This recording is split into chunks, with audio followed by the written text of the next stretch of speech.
A car worth $500,000. A woman who cried herself to sleep for 5 years.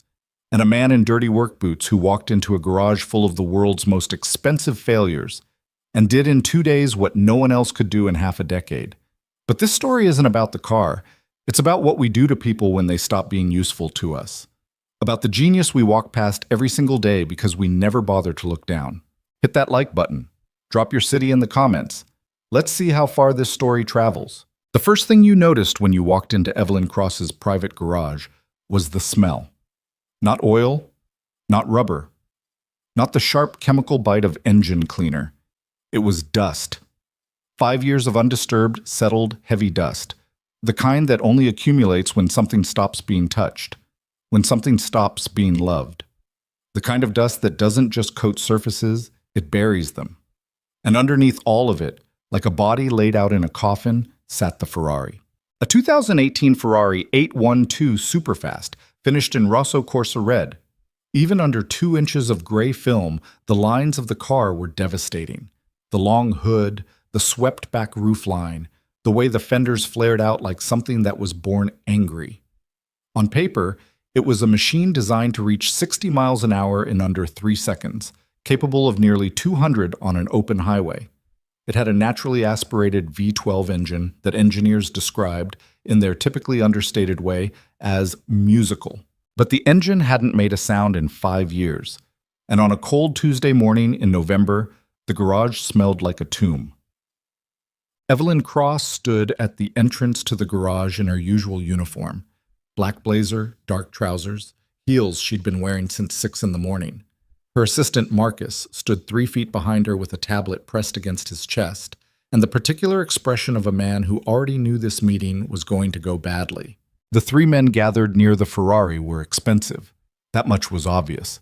The lead engineer, a German named Dr. Heinrich Braun, wore a jacket that probably cost more than most people's monthly rent. His 2 associates, one from Tokyo, one from somewhere in California with a tech company lanyard still around his neck, stood with the body language of professionals who had been certain of their success 2 weeks ago and were now preparing their excuses. Ms. Cross, Dr. Braun began, and his voice had that particular quality, smooth, controlled, rehearsed, of someone who has delivered bad news often enough to have made it sound like something other than failure. We have completed our full diagnostic assessment of the vehicle. Our team has reviewed every system, every component, Just tell me, Evelyn said. He paused, adjusted his jacket. We cannot identify the fault. The silence that followed lasted about 4 seconds. In that silence, Marcus shifted his weight from one foot to the other. The California engineer found something very interesting to look at on the floor. The Tokyo specialist maintained perfect professional stillness, which somehow seemed worse. Evelyn said nothing. She walked past all 3 of them and stood in front of the Ferrari. She reached out one hand and dragged 2 fingers through the dust on the hood, leaving a trail of red paint visible beneath. She stared at it. You've had 6 weeks, she finally said. Yes, Dr. Braun said. And in that time, we replaced the fuel delivery system, rebuilt the ignition module, ran 17 separate diagnostic scans using the most advanced automotive software currently in, and the engine still dies. Within 4 to 6 seconds of ignition, yes. There's clearly a fault somewhere in the electrical architecture, but our instruments cannot locate, how much did I pay you? Another pause. Shorter this time. The total invoice for this phase of work comes to combined. All 3 phases. Going back to the first team I hired in 2019, Dr. Braun glanced briefly at his associates. Including all previous teams and the equipment procurement, approximately $4.3 million. Evelyn turned around then, and the expression on her face wasn't rage. That would have been easier to deal with. It wasn't tears either. It was something flatter and colder. The look of someone who has stopped being surprised by disappointment. Get out of my garage, she said. Tipang. She stayed in the garage for a long time after they left. Marcus came to the entrance once, started to say something about a conference call that needed to happen in 40 minutes, and then, reading her posture with the accuracy of someone who had worked for her for 4 years, quietly retreated. Evelyn sat on a wooden stool she'd dragged from the corner and looked at the car. The thing about grief is that it doesn't announce itself on a schedule. It doesn't wait for appropriate moments. It finds its way into ordinary objects, into the smell of a specific cologne, into a song playing in a coffee shop, into a dusty red car sitting in a climate-controlled garage that cost more per year to maintain than some people earned. Thomas Cross had bought the Ferrari in the spring of 2017. He had called Evelyn on a Friday afternoon, laughing like a kid. And her father had not laughed like that in years, not since her mother passed, not through the health problems and the business complications and the slow grinding weight of getting old in a world that had stopped making sense to him. But that afternoon he laughed and he said, "Evie, I did something stupid, and I need you to come see it." She had driven out to his estate, this estate, the one she now owned, and found him standing in the driveway next to a car that looked like something designed specifically to make middle-aged men feel 20 again. "Dad," she'd said, "you are 63 years old." 63-year-old men need fast cars, he'd replied, completely unapologetically. "It's a medical fact. They'd driven it that same afternoon, top down, even though it was only 50 degrees. Her father had put on an old Springsteen album and driven through the countryside with the particular joy of someone who has decided, consciously and deliberately, to stop being sensible. Evelyn had sat in the passenger seat with her hair destroying itself in the wind, laughing at nothing, at everything. At the simple, impossible fact of being 28 years old and alive and driving through golden fields with her father, who was also alive and happy and laughing. He died 14 months later. Cardiac arrest. Quick. The doctor said he probably didn't suffer. People always said that, as if the speed of someone's dying was supposed to make the hole they left behind smaller. The Ferrari had been in the garage ever since. She tried to drive it once, 2 months after the funeral. Got behind the wheel, turned the key. The engine ran for 4 seconds and stopped. She'd tried again. 4 seconds. She'd called a mechanic, then a specialist, then the first of what would become a long series of increasingly expensive and decreasingly hopeful expert teams, and the car had never moved again. She was still sitting in the garage when she heard footsteps, not the purposeful stride of Marcus with a problem, not the click of dress shoes on concrete. These were softer, work boots probably, the heavy rubber-soled kind, moving slowly. She turned around. The man standing at the side entrance to the garage was someone she'd seen before on the estate without ever really seeing him.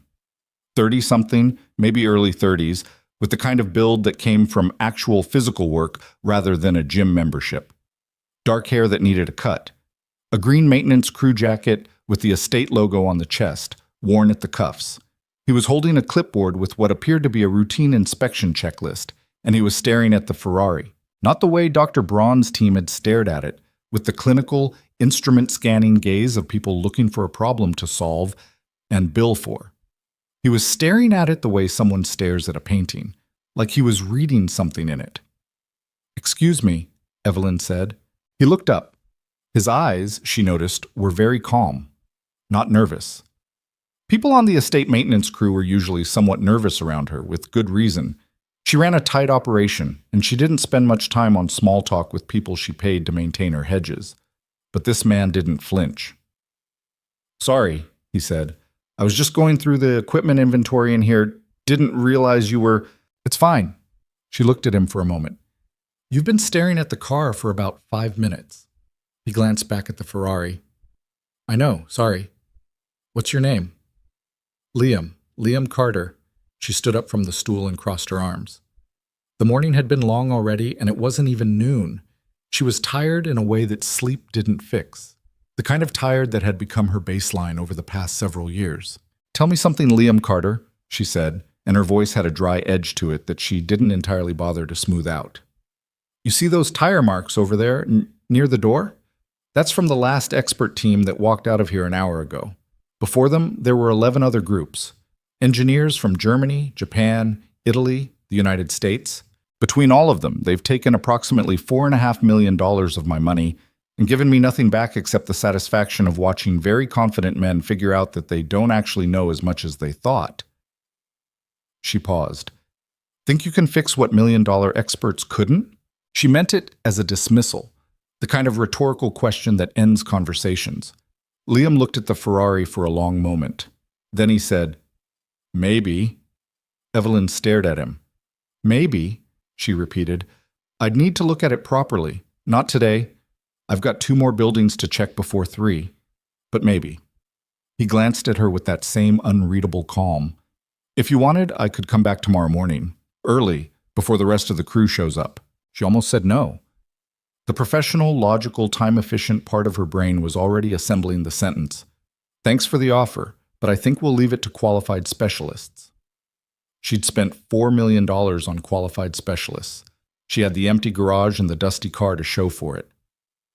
6 a.m., she said instead. Don't be late. He wasn't late.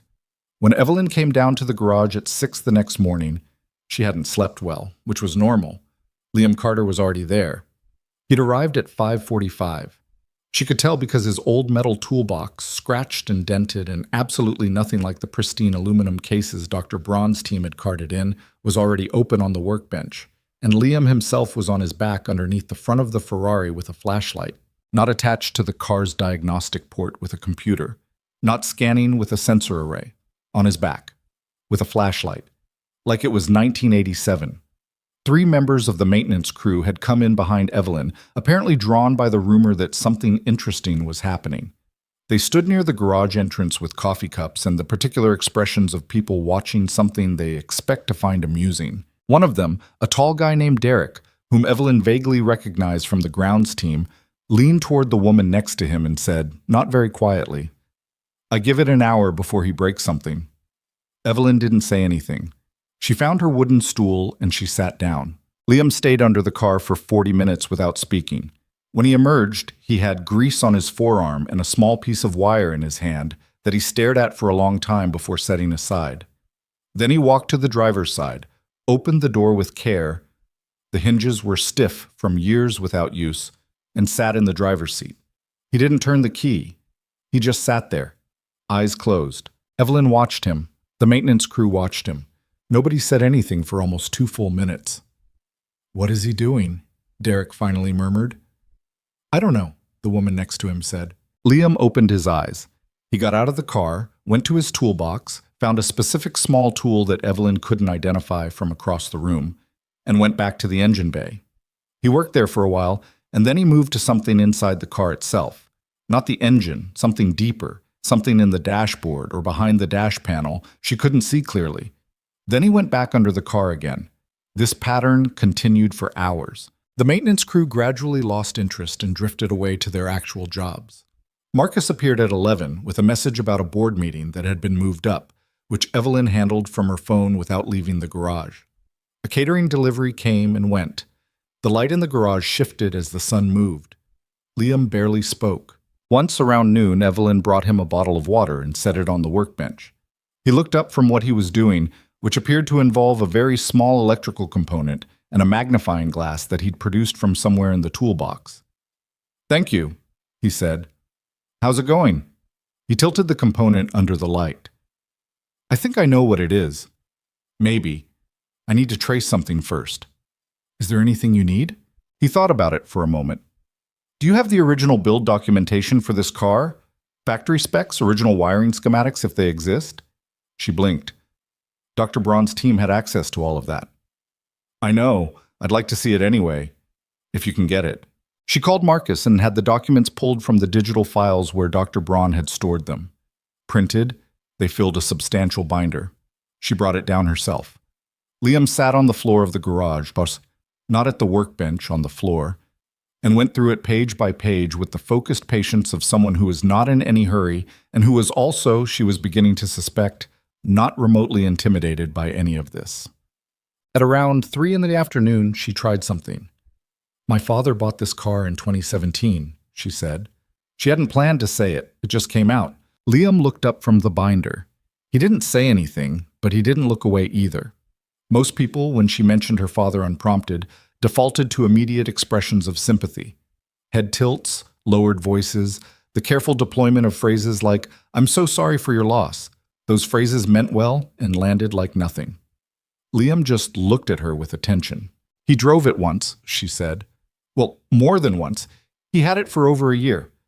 But after he died, the first time I tried to drive it, the engine quit, and it's never run since. I know that's probably coincidence, Some electrical fault that happened to get worse right around that time. I know that. She paused. It doesn't feel like coincidence, which is not a logical way to think about a machine. Doesn't have to be logical, Liam said. You're not supposed to agree with me on that. The corner of his mouth moved. Not quite a smile, more like the suggestion of one. You didn't ask me to fix your logic. You asked me to fix the car. She looked at him for a moment. Fair enough? He went back to the binder. She stayed in the garage. By the end of that first day, Liam had not fixed the car. He had, however, isolated what he believed was the source of the problem. A failure in a secondary circuit that interfaced with the engine management system in a way that had apparently confused every advanced diagnostic tool that had been applied to it, because the failure manifested intermittently and at a point in the system that the diagnostics were programmed to consider auxiliary rather than critical. He explained this to Evelyn standing next to the workbench as he cleaned up his tools. He spoke the way someone speaks when they're thinking while talking, not performing explanation, just working through it out loud with another person present. The modern diagnostic systems, he said, are designed to flag primary systems first. They work from a probability hierarchy. If the main ignition is fine, if the fuel delivery is fine, if the sensors are reading normally, they move on. They don't sit with it long enough to catch something that's only failing under specific load conditions. And the human experts? She asked. He considered that for a moment.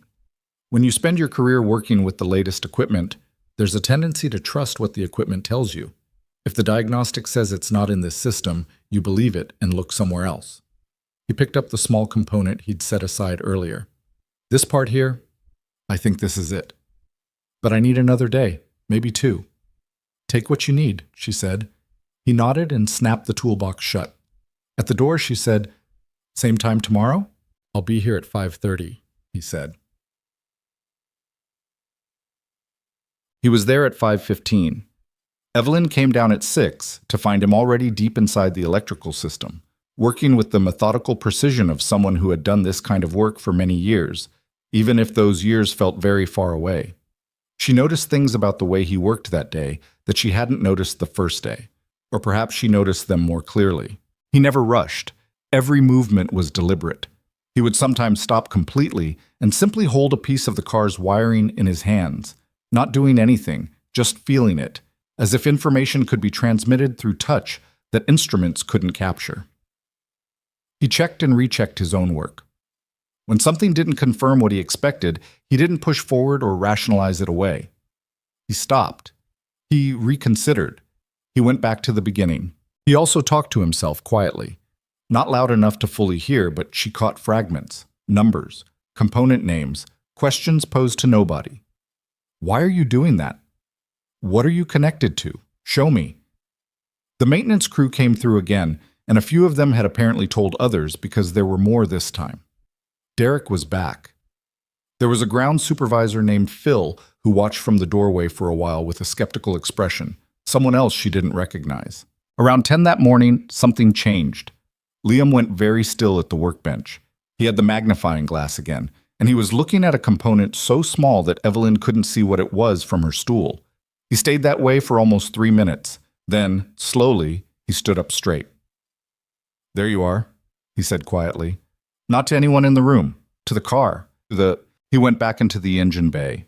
He worked for another 90 minutes, carefully, methodically, not rushing even now. At one point he stopped and made a series of notes in a small notebook he'd pulled from his jacket pocket. The notebook looked like it had seen several years of use, the cover bent and marked. The maintenance crew had gathered again, more than before.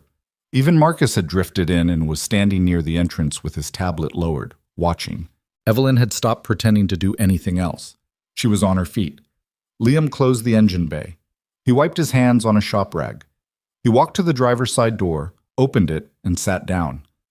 He looked up at Evelyn. Something passed between them. Not a word, not even a gesture. Just a moment of two people acknowledging that this was the moment. This was the one. And it was going to go one way or the other, and nothing that had come before it had any relevance now. Liam put the key in the ignition. He turned it. The Ferrari. 812 super fast started. Not weakly, not hesitantly, not for 4 seconds before stuttering and dying. It started the way it was designed to start, a deep, instantaneous ignition that became a roar so sudden and so physical that Evelyn felt it in her chest before she processed it with her brain. The V12 engine came to life like something that had been waiting a very long time for permission, and the sound it made was so enormous in the enclosed garage that 3 people physically stepped back. Derek spilled his coffee. Marcus said, "Holy!" And Evelyn, standing 10 feet from the car that her father had laughed beside on a spring afternoon 8 years ago, that she had sat in with the wind destroying her hair while Springsteen played, that she had sat next to for 5 years without being able to start. Evelyn's hand came up to her mouth, and her eyes filled, and she was crying before she even fully understood that she was crying. The engine ran. It kept running, smooth and steady and loud as thunder, the way it was built to run. Liam sat in the driver's seat with both hands on the wheel, not going anywhere, just feeling the machine alive beneath him, and the expression on his face was something Evelyn wouldn't fully understand until later. It wasn't triumph. It wasn't satisfaction in the way she'd expected. It was something older and quieter than that. The expression of someone who has been away from the thing they were born to do for a long time, and has just, for one moment, been allowed back in. He let the engine run for 3 full minutes. Then he turned it off, got out of the car, and started cleaning up his tools. Nobody in the garage said anything for a long time. Eventually, Derek said, in a very different tone than he'd used the day before, "How did you do that?" Liam snapped the latches on his toolbox. Bad connection in a secondary circuit regulator. Intermittent failure that the main diagnostics didn't flag because the system reads it as non-critical during idle. He glanced at the car. Under engine load, it would pull voltage from the management system and the engine would drop. It was a small thing, just hidden. "You found that with a flashlight and a magnifying glass," Derek said. "When engineers with $1 million of equipment couldn't." Liam picked up his toolbox. "Equipment tells you what it's programmed to look for," he said simply. "Sometimes you have to look past the equipment." He said goodbye to Evelyn with a nod and walked out of the garage. She stood there for a while after everyone else left. Her, the empty garage, and the red Ferrari sitting clean and silent in the center of it, no longer a tomb. She pressed her palm flat against the hood, where she'd traced those 2 fingers through the dust 2 days ago. The metal was warm. She called Marcus that evening. "Find out everything you can about Liam Carter," she said. "Full background. Employment history, everything. Is this a security concern?" "No," she said. "I just want to know who I'm dealing with." Marcus came back to her the next afternoon with a file, and Evelyn sat at her kitchen table and read it twice.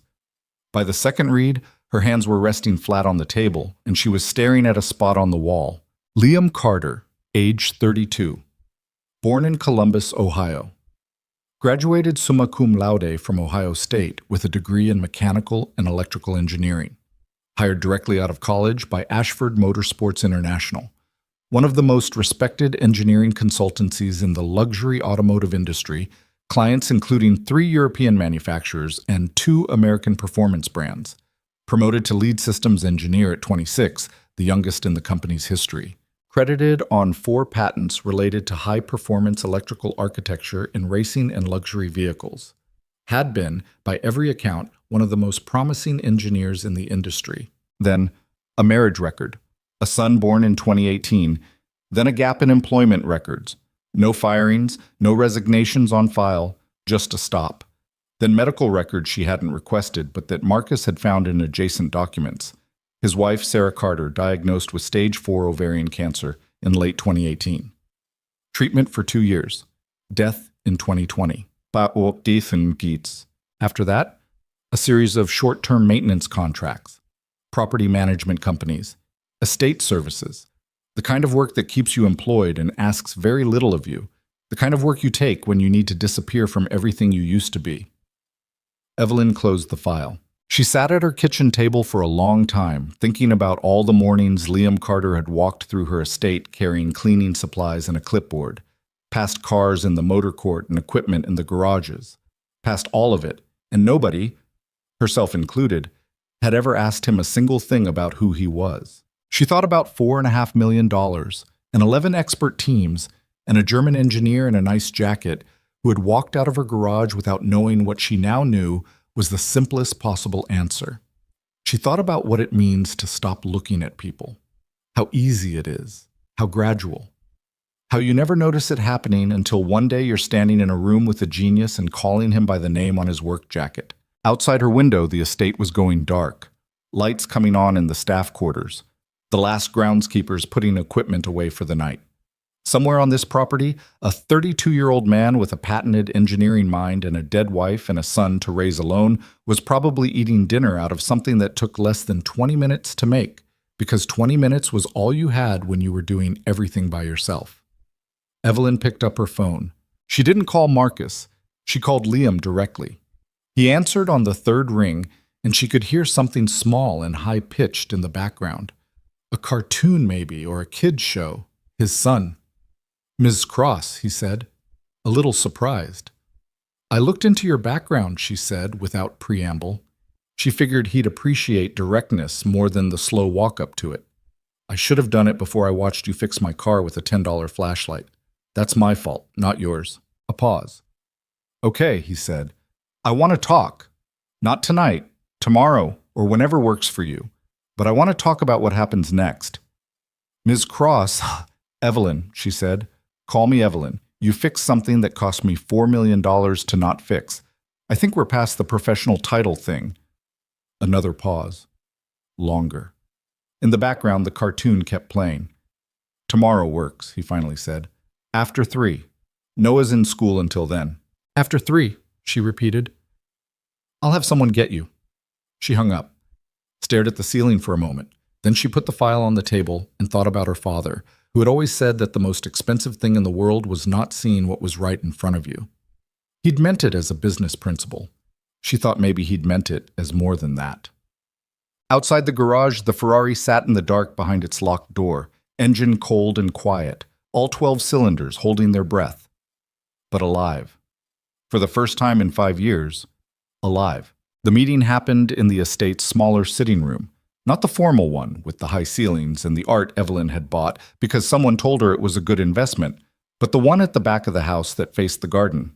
It had lower ceilings, older furniture, and a window that let in actual afternoon light rather than the architectural kind. She'd chosen it deliberately, though she couldn't have explained exactly why. Something about the room felt less like a performance. Liam arrived at 3:15. He'd changed out of the maintenance jacket, which she noticed immediately. Dark jeans, a gray Henley, the same work boots. His hair was still slightly damp from a shower. He looked like a man who had cleaned up because he felt the situation called for it, not because he was trying to make an impression. And somehow that distinction was visible.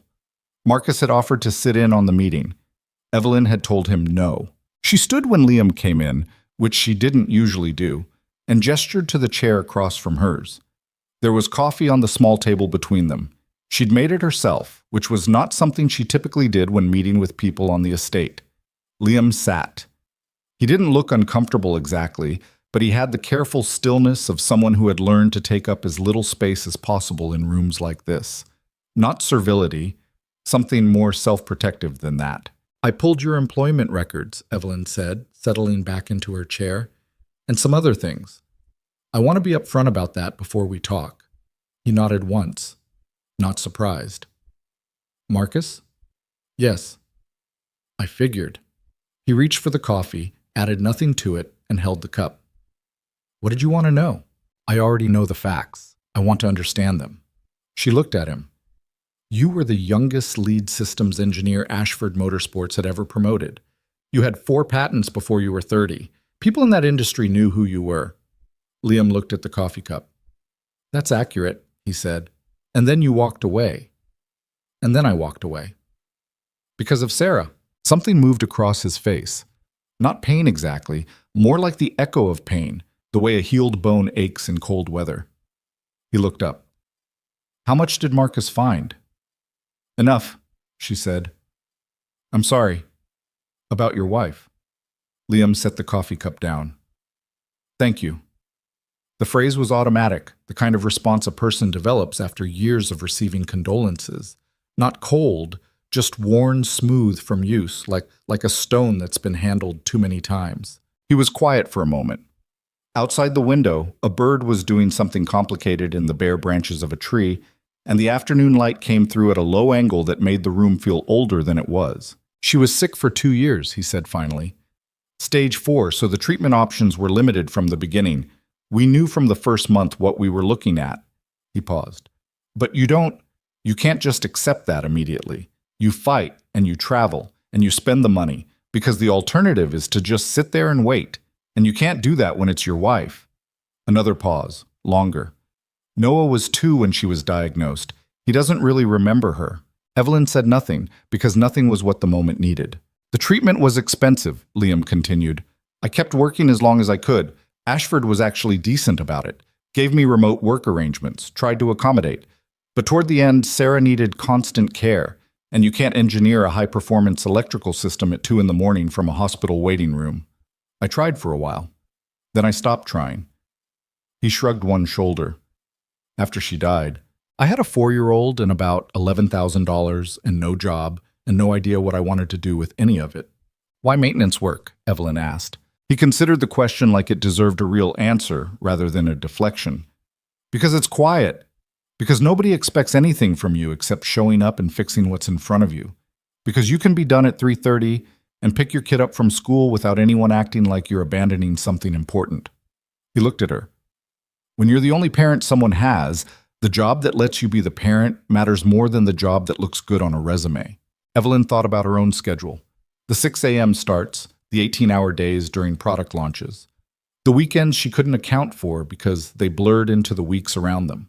She thought about what it would mean to structure an entire life around being available to another person who needed you completely. Do you miss it? She asked. The engineering work? Liam was quiet for a moment. Then, yeah, just that. One syllable, flat and honest. But you don't go back.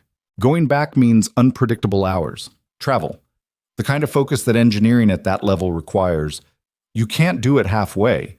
You're either all in or the work suffers. He picked up the coffee again. Noah's 6. He's had one parent his whole life and he needs that parent present. So, no, I don't go back. Evelyn looked at this man, this 32-year-old with a patented engineering brain and grease still visible under one fingernail even after the shower, sitting across from her in her sitting room talking about his dead wife and his son with the kind of quiet straightforwardness that felt almost radical in a world full of people who performed their feelings, and felt something that she wasn't entirely sure she had a name for. It wasn't pity, she was fairly certain of that. Pity was something you felt from a distance, and this didn't feel distant. I have a proposal, she said. Liam met her eyes. I want to offer you a position, not maintenance. I think we can both agree that's not the most efficient use of what you know how to do. She pulled a folded piece of paper from the side table and held it out. This is what I'm thinking. He took it, read it. His expression didn't change while he read, which she'd been watching for. The paper outlined a consulting arrangement, flexible hours, project-based, tied to her company's fleet of vehicles and the technical infrastructure of the estate, but structured around his schedule. A salary that was, by any reasonable measure, significantly more than he was making maintaining hedges and replacing light fixtures. Benefits. School year scheduling as a baseline condition, not a favor. He read it twice. Then he set it on the table. This is generous, he said. It's appropriate, she said. There's a difference. I'd want to think about it. Of course. Not because of the work, he said. The work is, yeah, I'd like to do that kind of work again. But Noah's schedule is complicated, and I need to know the flexibility is real and not just something that gets walked back 6 months in when there's a deadline. The flexibility is a condition of employment, Evelyn said. Not a perk. If it gets walked back, you walk. He looked at her for a moment with an expression she couldn't fully read. Something between skepticism and something else. Not quite hope, but its neighbor. The thing that lives next to hope and is sometimes mistaken for it. I'll think about it, he said again. Take the week, she said. He nodded. He stood. And then, at the door of the sitting room, he stopped without turning around. The car, he said. Your father. The way it happened. The engine failing right after he died. I know you said you understood it was probably coincidence. I did say that, Evelyn said. He turned then, just slightly. The fault I found was progressive. It had been developing for probably a year before it fully failed. The car was driven infrequently. Your father's health, I assume, meant he wasn't taking it out much. The fault worsened during that dormant period and finally reached the failure threshold. Was what? He paused. The first time you tried to drive it after he died was just the first time the fault had a chance to fully manifest. That's all it was. The timing was coincidence. She looked at him. You knew that already, when you looked at the component. Yeah. Why are you telling me now and not then? He thought about that. Because then you had enough to deal with. He left.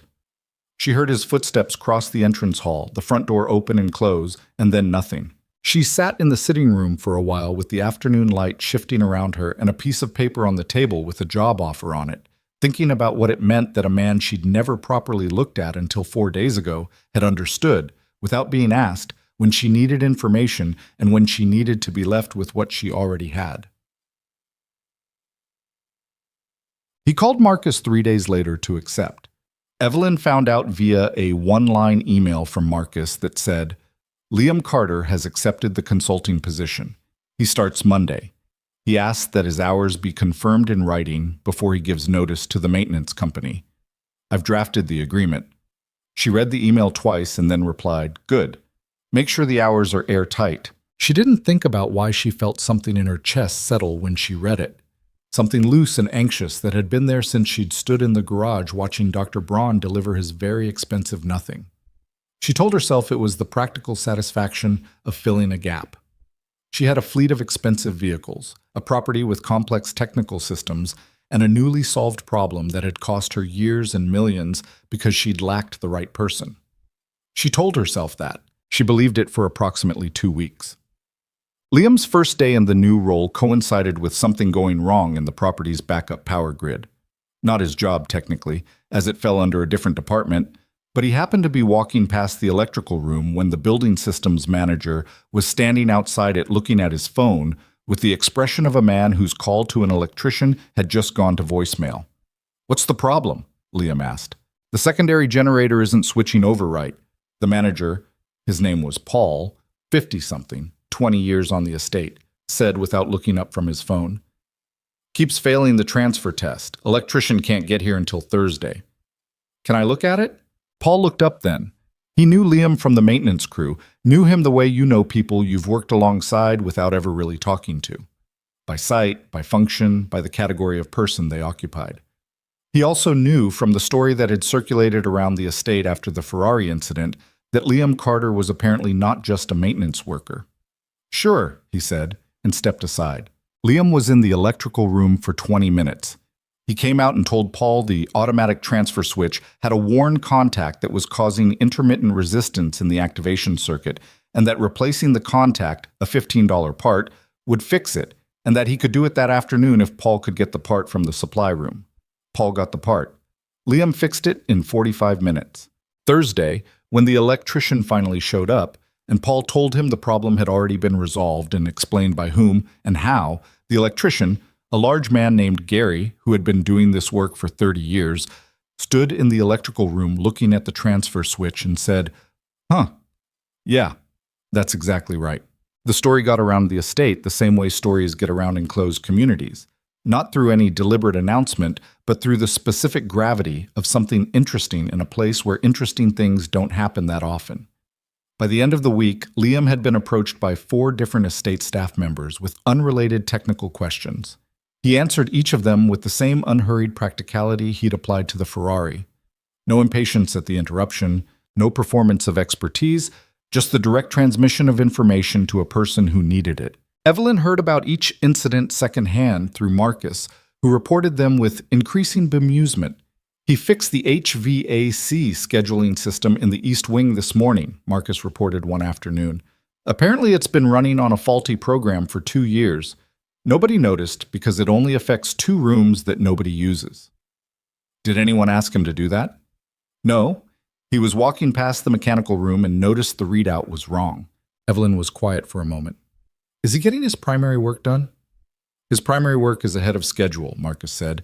He completed the full diagnostic report on the estate fleet in 4 days. The previous contractor took 3 weeks. And it's accurate?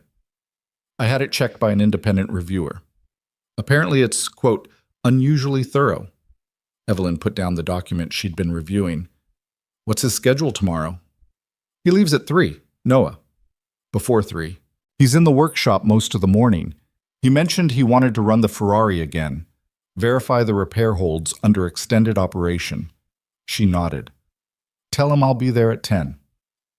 The workshop at 10 the following morning was warmer than the rest of the garage complex. Liam had been in there since 7, and the space heater in the corner had had 3 hours to work on the chill. The Ferrari sat with its hood up and both doors open, looking less like a monument and more like a patient in the middle of a checkup. Liam was making notes in his battered notebook when Evelyn came in. He looked up. Morning. Morning. She looked at the car. How's she running? Good. Really good, actually. He closed the notebook. I want to run her for about an hour under varying load conditions. Check the electrical draw at different RPM ranges. Make sure the repair is stable. It should be. And if it's not, it will be, he said. Not with arrogance, with the settled confidence of someone who has checked their work 3 times and knows what they found. But I want to verify anyway. Evelyn leaned against the workbench. She'd come down with a specific purpose. She had a question she'd been turning over for a week. But now that she was here, she was in slightly less of a hurry to get to it. How's Noah adjusting? She asked. Liam glanced up from the engine. To what? To the schedule change, new job. Oh. He considered. He doesn't totally understand it yet. I told him I got a new job where I fix cars instead of other stuff. And he asked if I was going to fix race cars. And I said, sort of. And he said, okay, and then asked what was for dinner. He paused. He's 6. His concerns are fairly focused. That's healthy, Evelyn said. It's very healthy. Honestly, I aspire to his level of priorities. She almost smiled. What are his priorities? Dinosaurs, a show about a dog who solves crimes. Whether pasta is better with or without butter. He believes the answer is both, which I think is actually correct. And me being home for dinner. Liam's voice was even when he said it, but there was something in the way he said the last part. Not sentimental, just certain. The way people are certain about things they've organized their whole life around. That's pretty much the list. What does he know about... She stopped herself. Liam looked up. About his mother, she said. He was quiet for a moment. He set down the tool in his hand, wiped his hands, and leaned against the car's front quarter panel. He knows she got sick and died when he was 4, he said. We have pictures up in the house. I never put them away. He asks about her sometimes. I tell him what she was like, that she was funny, that she liked terrible action movies, that she used to do this thing where she'd read 3 books at the same time and forget which one she was in. He paused. I try to make her real to him. She's not a sad story in our house. She's just someone who's not there anymore. Someone we talk about. Evelyn thought about her own father, the Ferrari under the dust. The way she'd closed the garage door 2 months after his funeral and hadn't opened it for nearly a year. The avoidance, the weight of the absence, how she'd tried to manage it by not looking directly at it. I should have done that, she said. Liam looked at her. After my father died, she said, I packed a lot of things away. I thought it would be easier. It wasn't. It just meant I had more boxes in the back of closets. He nodded slowly. He didn't offer a counterpoint or a consolation. He just received it. The Ferrari, he said after a moment, was a way of not packing something away. She looked at the car. Yes. Even when it wasn't running. Especially when it wasn't running. If I'd fixed it, really fixed it, and just moved on, that would have felt like... She stopped. Like closing something. Yes. Liam looked at the car too. I get that, he said. I have one of Sarah's sweaters that I haven't moved from the hook by the back door in 4 years. It doesn't fit me, and it's not really Noah's size yet, and every now and then I think I should do something with it, and then I don't. He shrugged. It's just there. They stood in the workshop with the hood up between them and the morning light coming in through the high windows, and the silence was the kind that doesn't need to be filled. Then Liam's phone went off. He glanced at it and his face shifted. A small tightening, not alarm, but something adjacent. "Sorry," he said. "It's the school. I need to—" "Go ahead." He stepped to the side of the workshop. She could hear fragments. "Yeah. What happened? How bad? Okay, I'll be there in 40 minutes. He hung up and came back with his jacket already in his hand. "Noah fell at recess," he said. "They think it might be his wrist. It's probably fine, but they want me to come in." "Of course," Evelyn said. "Go." The car will still be here. Go." He was already moving. At the door he stopped and looked back at the Ferrari. The automatic habit of a person who doesn't like leaving things unfinished. And then at Evelyn. "I'll come back tonight if you need the testing done today. Mrs. Galloway next door watches Noah when I need. Liam, your kid might have a broken wrist. The testing can wait." He looked at her for just a second longer than necessary. "Yeah, okay." He went. She listened to his truck start in the parking area and pull away. Then she looked at the Ferrari, sitting there with its hood up and its doors open, patient and unhurried as something that has already waited 5 years and has learned not to rush. She thought about a sweater hanging on a hook by a back door. She thought about boxes in the back of closets. She thought about the strange, specific way that grief and ordinary life learn to occupy the same spaces, how they become not separate things, but just the texture of the days.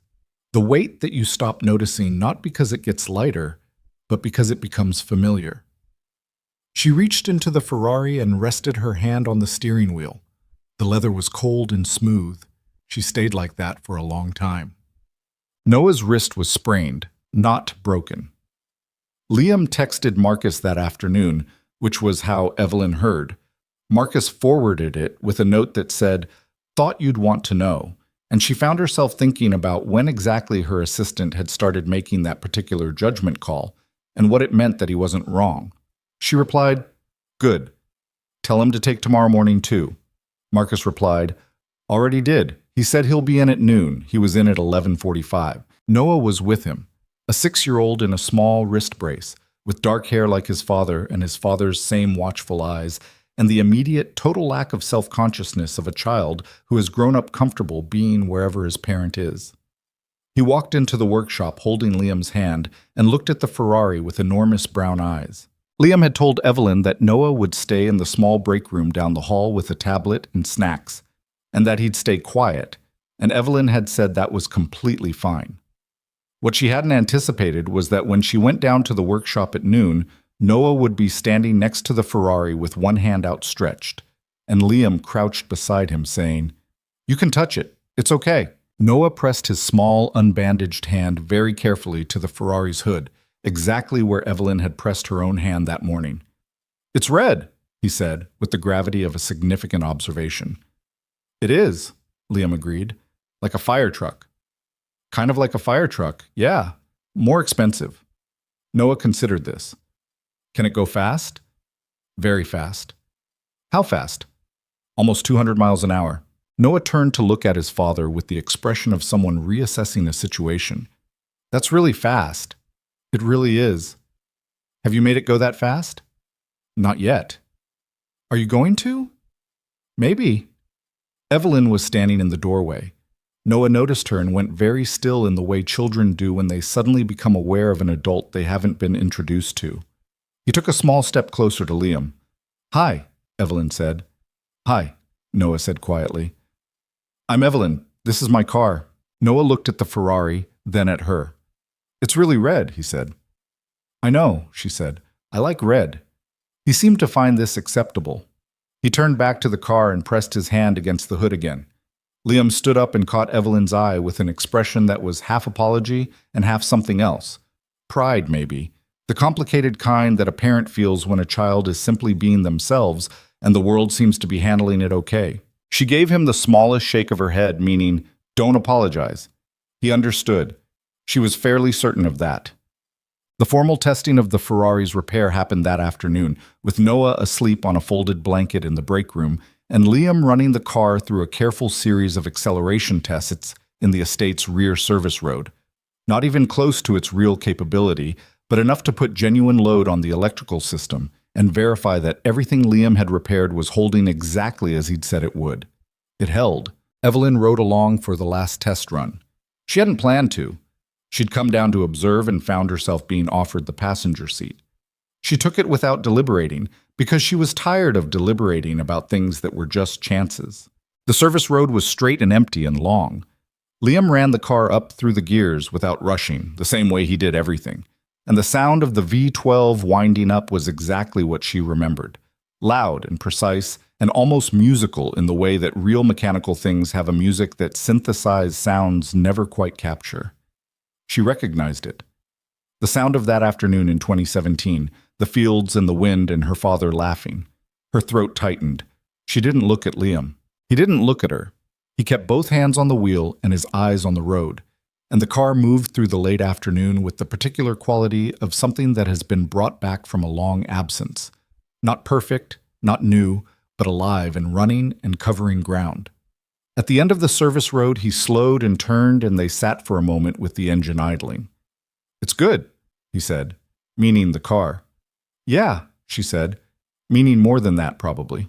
He turned them around and drove back. 3 days later, the first reporter called. Not the last. Not even close to the last. Word had traveled, the way word does, even in private, contained communities.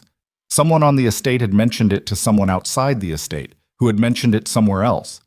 And the story of the maintenance worker who solved the puzzle that $1 million couldn't was exactly the kind of story that certain corners of the internet, and the reporters who monitored them, were designed to find and amplify. Marcus brought Evelyn the first press inquiry on a Tuesday morning. She read it, considered it, and said, "Not yet." "They'll keep calling." "I know, not yet." She wanted to talk to Liam first, which she understood, even as she thought it, was a somewhat unusual impulse. She did not typically consult maintenance workers before making media decisions. But Liam was not, and had not been for some time now, how she had first categorized him. She found him in the workshop, running the verification data on the Ferrari one more time, because that was the kind of person he was. "There are reporters asking about you," she said. He looked up from the laptop.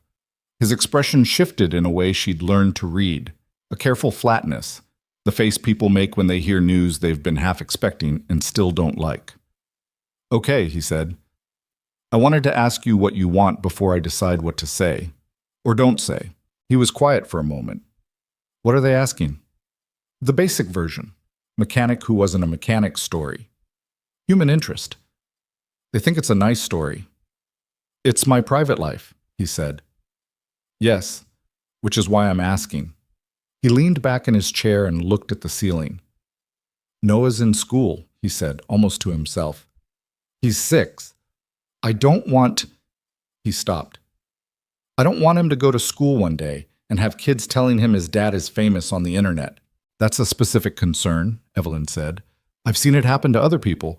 It's not—" He rubbed the back of his neck. "It's not the story that bothers me. It's the part where you stop having any control over how the story gets told." Evelyn understood that completely. She had learned it herself at 26, when her company had its first significant media cycle, and she'd watched a version of herself assembled from selected facts and favorable angles, circulate through publications and feel, somehow, both recognizable and entirely inaccurate. "I can manage what we release," she said. "I can shape it, or I can shut it down. I have enough leverage with most of these outlets that a direct request to drop it usually works. And if it doesn't? Then it doesn't, but I'd try first." He thought about it. "Let me think about it. Take the time." He looked at her. "Why does it matter to you? What I want?" The question was direct, not challenging, genuinely curious. She considered giving him the practical answer, the professional one about managing estate PR and staff welfare and the legal complications of media coverage involving employees. She had that answer ready. Instead, she said, "Because you found something in my garage that I'd given up on, and you told me why it failed at a moment that I needed to know, and you showed up at 5:15 in the morning with a flashlight when you didn't have to. Those things matter to me, so what you want matters to me." Liam looked at her for a long moment. "Okay," he said. "That's a fair answer." Outside, through the high workshop windows, the afternoon light was going orange.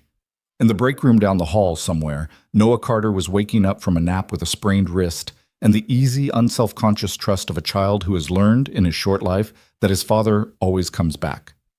The Ferrari sat between them, red and quiet and running exactly right. And Evelyn Cross, for the first time in a long time, did not feel like the only person in the room carrying something heavy. That was new. She wasn't entirely sure what to do with it yet. But it was there. Liam decided to let the story run. It took him 4 days to get there. 4 days during which Evelyn held the reporters at arm's length with the practiced ease of someone who had managed media for a decade, and during which Liam went about his work with the same unhurried focus he brought to everything, and during which Noah asked twice if they could go see the red car again, and Liam said maybe, and meant it. He came to Evelyn on a Friday morning before she'd had her second coffee and said, "Okay, let them write it, but I want conditions." She put down the cup. "Tell me." "Noah's name doesn't appear anywhere. Not his age, not his school, nothing that would let someone locate him." "Agreed. Non-negotiable. I'll put it in writing." "Sarah's my wife." "I don't want her illness made into a sympathy angle. If her name comes up, it can come up, but I won't have her reduced to a plot point in someone else's inspirational story." Evelyn looked at him steadily. "I understand. I'll frame any editorial guidance around that specifically. And I don't want to be described as a maintenance worker who surprised everyone. I want—" He paused, finding the words. "I want the story to be about the car, about what was wrong with it and how it got fixed, the engineering part. If it's a human interest thing, it's fine. But I want the actual work to be in there. Not just the idea that some nobody turned out to be somebody. That's a lazy version of it." Evelyn was quiet for a moment. "That's a specific objection. It's a true one." He sat down in the chair across from her desk, the formal office this time, not the sitting room, and looked at his hands. "I've watched that story happen to people. The Cinderella version, where the whole point is the surprise reveal, and everyone pats themselves on the back for being surprised, and nobody asks why they were surprised in the first place." He looked up. "The surprise isn't the interesting part. The interesting part is why 12 expert teams with $4 million of equipment missed a secondary circuit regulator that I found with a flashlight and 40 years of accumulated pattern recognition." "40 years, she said. You're 32. "I started working on cars when I was 8, he said flatly. "My uncle had a shop. I grew up under car hoods. By the time I was in college, I had more practical hours than most people finish with." He paused. "The point is, the interesting question isn't how did the maintenance guy do it. The interesting question is, what does it mean that the experts couldn't?" Evelyn leaned back in her chair and looked at him. "You've thought about this a lot," she said. "I've had 4 days." "All right," she said. "I'll make sure that's the framing."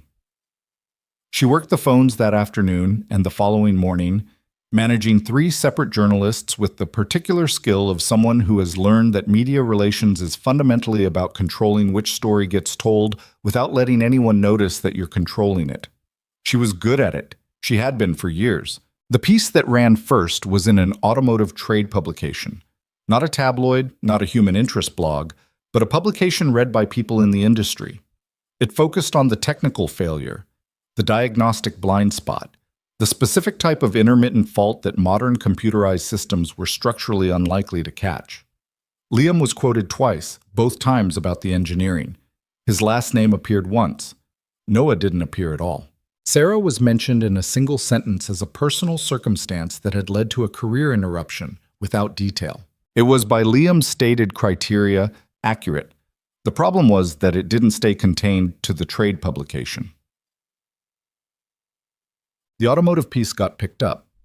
First by a tech blog that reframed it slightly. Still reasonably accurate, still focused on the technical angle, but with a headline that was a little more pointed. Why $1 million diagnostics missed what one engineer found with a flashlight. That piece traveled. It was shared several thousand times in the first day and several thousand more in the second. Then a general interest outlet picked it up and reframed it further, and the technical detail got thinner, and the human interest angle got thicker, and by the third version circulating online, the headline read, "He was cleaning floors." Then he fixed the car that stumped the world's best mechanics. That version went, in the specific and unstoppable way of certain stories, viral. Evelyn tracked it in real time through Marcus, who sent her updates with the increasing frequency of someone watching something accelerate downhill. She read each version carefully, checking against Liam's conditions. Noah wasn't mentioned in any of them. Sarah appeared by name in two, in the same single-sentence framing she'd established with the original piece. The engineering detail thinned out, but it was still there. What she couldn't control was the narrative gravity. The way the internet, once it decided what a story was about, bent everything toward that conclusion regardless of what the actual story said. And the internet had decided this story was about the hidden genius, the overlooked man, the underdog who showed up the establishment. It wasn't wrong, exactly. It just wasn't the full thing. She called Liam on a Wednesday evening. He answered on the second ring, and she could hear the television in the background, but the crime-solving dog, she assumed. "Have you been online today?" she asked. "I try not to be online," he said. "But yes. How are you feeling about it?" A pause, and some negotiation in the background. Noah's voice asking something, and Liam's hand partially over the phone as he responded. Then, "Hold on, bud." And to her, "It's bigger than I thought it would get. I know, I'm sorry. The trade piece was exactly what you asked for. The rest of it, I know how the internet works," he said. "It's fine. The conditions held." They did. "Then it's fine." Another pause. "People from my old life have been reaching out, colleagues, companies. Ashford actually sent an email through a recruiter, which is a little ironic given that they haven't tried to contact me in 3 years. What kind of outreach?" "Job offers, mostly. Consulting contracts. One company in Stuttgart wants me to come for a 2-week evaluation." He stopped. "I'm not going to Stuttgart." "I wasn't going to suggest you should." "I know, I'm just—" He exhaled, and it sounded like someone letting pressure out. "It's a lot of noise for something that I thought of as a quiet thing." "It was a quiet thing," she said. "Until it wasn't." "Yeah." He was quiet for a moment. "A woman from one of the parenting blogs wrote something. Marcus probably didn't send it to you because it's not really in the media category. But she wrote about what it means to be a single parent who had to step back from a career and how the story isn't really about the genius surprise. It's about what people sacrifice and how those sacrifices become invisible." Evelyn said nothing. "She got it closer to right than the automotive people did, honestly," Liam said, "which is a strange thing." "Did she mention Noah?" "No, she was careful about it. She wrote about the general thing, the pattern." He paused again. "I think a lot of people recognized it. The piece had a lot of comments." Evelyn thought about what it meant that a parenting blogger had found the actual center of the story that 12 engineering journalists had approached from the outside. She thought about what Liam had said in this same office. The interesting question is why, not how. And she thought about how she had spent the last 10 years hiring the best, paying for the best, and never once asking the people who cleaned her buildings or maintained her grounds what they knew or who they were. "Liam," she said. "Yeah. I want to do something with this. Not the media angle, that ship has sailed. But I've been thinking about the hiring systems at Cross Technologies, the way we recruit, how we identify talent, who we consider for advancement." She stopped. "I want to change it. In a real way, not a press release way." Silence on the other end. The television had been turned down. "That's a bigger conversation," he said finally. "I know. I'm not a business consultant. I'm not asking you to be one. I'm asking you to tell me what it looks like from where you stood, on the other side of it." Another long pause. "After 3, he said, "when Noah's in school." "After 3, she agreed. He came in on a Thursday with a cup of coffee he'd bought himself from somewhere outside the estate, a small independent place, she noticed, not a chain, and sat across from her in the back sitting room again, and for 2 hours they talked in a way that felt less like a business meeting than like two people who had been circling something and finally decided to stop circling. He talked about what it felt like to apply for maintenance positions with an engineering resume he'd deliberately stripped of its most impressive entries, because the full resume generated confusion and skepticism. "You're overqualified. Why would you want this? What's the catch?" So he'd learned to disappear himself on paper to match what people expected. "You had to make yourself look less capable to get hired," Evelyn said. "Not less capable, More predictable. Capable is fine. Capable but outside the expected category is a problem. He turned the coffee cup in his hands. Someone like me, career gap, domestic reasons, single parent, maintenance experience, I don't fit the pattern that hiring systems are designed to recognize. So the system rejects me before a human ever looks. What would have caught you? A human looking at the application before the system filtered it. He said it simply, without bitterness, as a statement of fact. Someone who noticed that the gaps in my resume were explained by circumstances, not by incompetence. Someone willing to ask a question instead of just reading a pattern. Evelyn thought about Cross Technology's recruitment pipeline, the screening software, the keyword filters, the tiered review system that was designed to be efficient and was also, she was understanding in a new way, designed to reproduce the exact same talent pool it had always drawn from. How many people like you do you think are in that pipeline right now? She asked. Getting filtered out. Liam looked at her. That's not a question I can answer. Estimate. I can't estimate. I can tell you that the conditions that produced my situation, career interruption due to caregiving, financial pressure requiring immediate employment over optimal employment, skills that don't map cleanly to standard job categories. Those conditions are not rare. They happen to a lot of people. They disproportionately happen to people who are primary caregivers. They disproportionately happen to people who don't have financial safety nets. He paused. So statistically, probably a lot. The room was quiet. Outside the window, a groundskeeper was raking something with the patient rhythm of work that doesn't have a deadline. I want to rebuild the screening process, Evelyn said. From the first filter up, I want human review at the initial stage for any application that gets flagged as non-standard. I want a category for career re-entry candidates with explicit accommodation protocols. And I want to look at what we're doing with internal promotion. How many people inside the company are in roles below their actual capability because nobody has ever asked? Liam listened to all of this carefully. He didn't nod along to make her feel good about it. He listened the way he listened to everything, like he was checking it against something internal. That last part is hardest, he said when she finished. Finding the people inside the organization who are invisible. That's not a process problem. That's a culture problem. What's the difference? You can fix a process with a policy. You can't fix a culture with a policy. Culture changes when individual people change their behavior repeatedly until the new behavior becomes normal. He looked at her directly. It starts with the people at the top doing the thing they want the rest of the organization to do. Not announcing it, doing it. Evelyn held his gaze. Like asking the maintenance worker if he can fix the car. Liam's expression shifted. Not quite a smile, something quieter. You did that because you were out of options and tired and not thinking about category. I did it because I was standing in an empty garage with $4 million of failure and you were the only person left in the room. She paused. And then I did it again and again.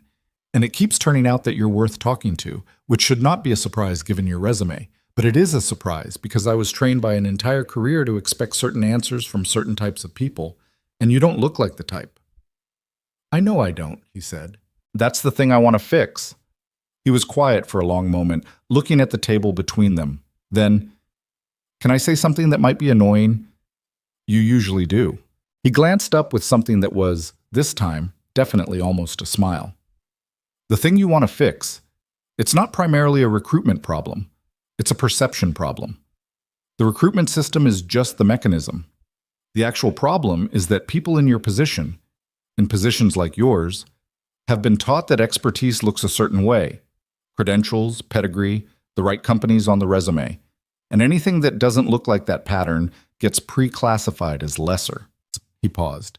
You can change your recruitment system and still have managers who do the filtering in their heads before any system gets involved, because they've internalized the same assumptions the system was built on. Evelyn sat with that. So how do you change the assumption? You put different people in the rooms where decisions get made, not as tokens, as decision makers, and you let them be wrong sometimes, the way you let the expensive experts be wrong, and you don't use the wrongness to confirm the original assumption. He looked at her. You give people the same margin of error you give credentials. She thought about Dr. Braun. $4 million in 6 weeks and a smooth, rehearsed explanation of failure. She had not, in any of those weeks, questioned whether he deserved the assumption of competence she'd walked in with. She'd questioned his results eventually, but she'd never questioned whether the whole edifice of his expertise might be less reliable than it appeared. She'd questioned Liam's competence the moment she saw the toolbox. "I did it too," she said. "You also let me try," he said. "I didn't have anyone left." Still, he picked up his coffee. "Most people in your position wouldn't have. They would have said thanks and called another European engineer." He drank. "The fact that you were out of options might have been what it took, but the choice was still yours." She appreciated that he didn't make it smaller than it was. He also didn't make it larger than it was. It was a specific thing, one choice, in one moment, under particular conditions, and he treated it as that. "I want to hire someone to lead the initiative," she said. "The restructuring. Someone who can sit inside the organization and push on it from within, not a consultant who comes in from outside and leaves a report." She paused. "I want someone who understands both sides of the problem." Liam looked at her. "I'm not a business person," he said. "I know. I'm not asking you to run a department. I'm asking if you'd be willing to work with the team we assemble, consult on it, be the person in the room who has the experience of the other side." He was quiet. Outside, the groundskeeper had moved on. The garden was still.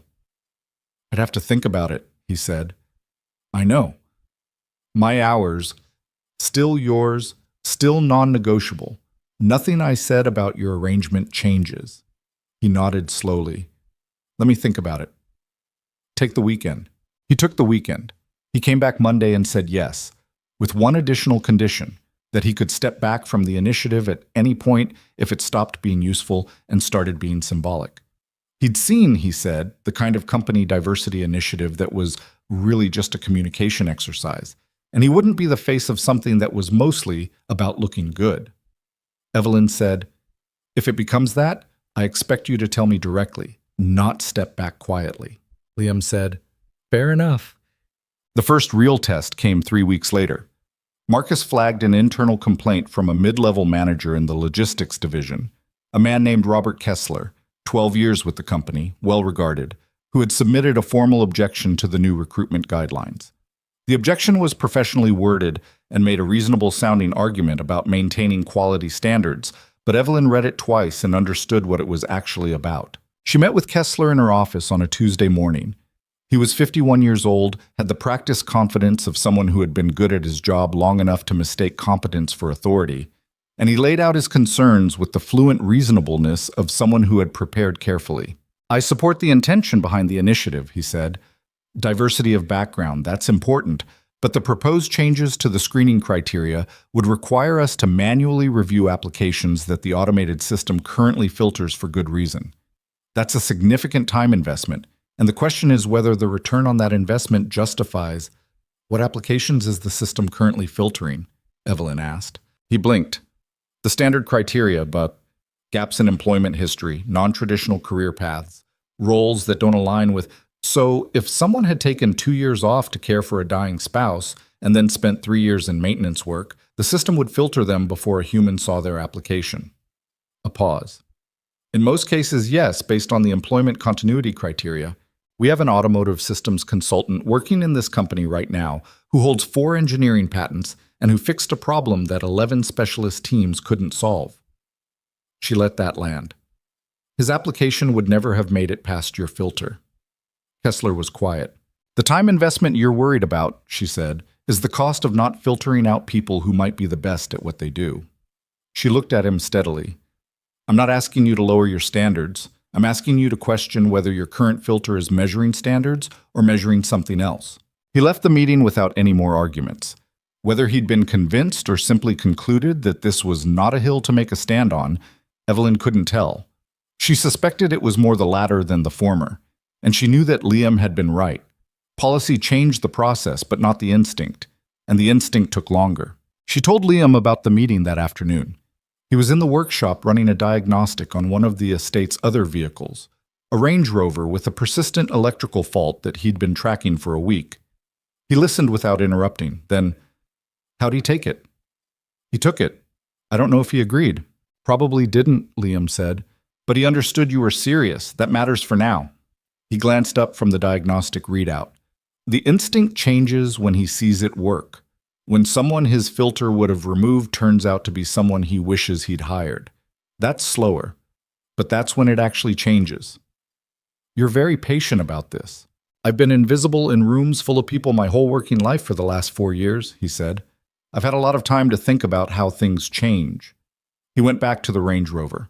She watched him work for a moment, the same unhurried, methodical approach, the same quality of complete attention applied to whatever was in front of him, the same notebook that appeared from his jacket pocket when he found something he wanted to record. She thought about what it had cost him, not in abstract terms, but specifically, the patents he should have built on, the problems he should have been solving, the career that had been quietly exceptional and was now quietly exceptional again, but had had 4 years taken out of its middle by circumstances that nobody had asked about or compensated him for. She thought about all the Robert Kesslers and all the companies.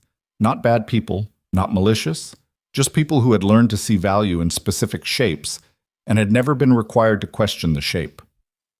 Liam, she said, I want to do something bigger than the recruitment initiative.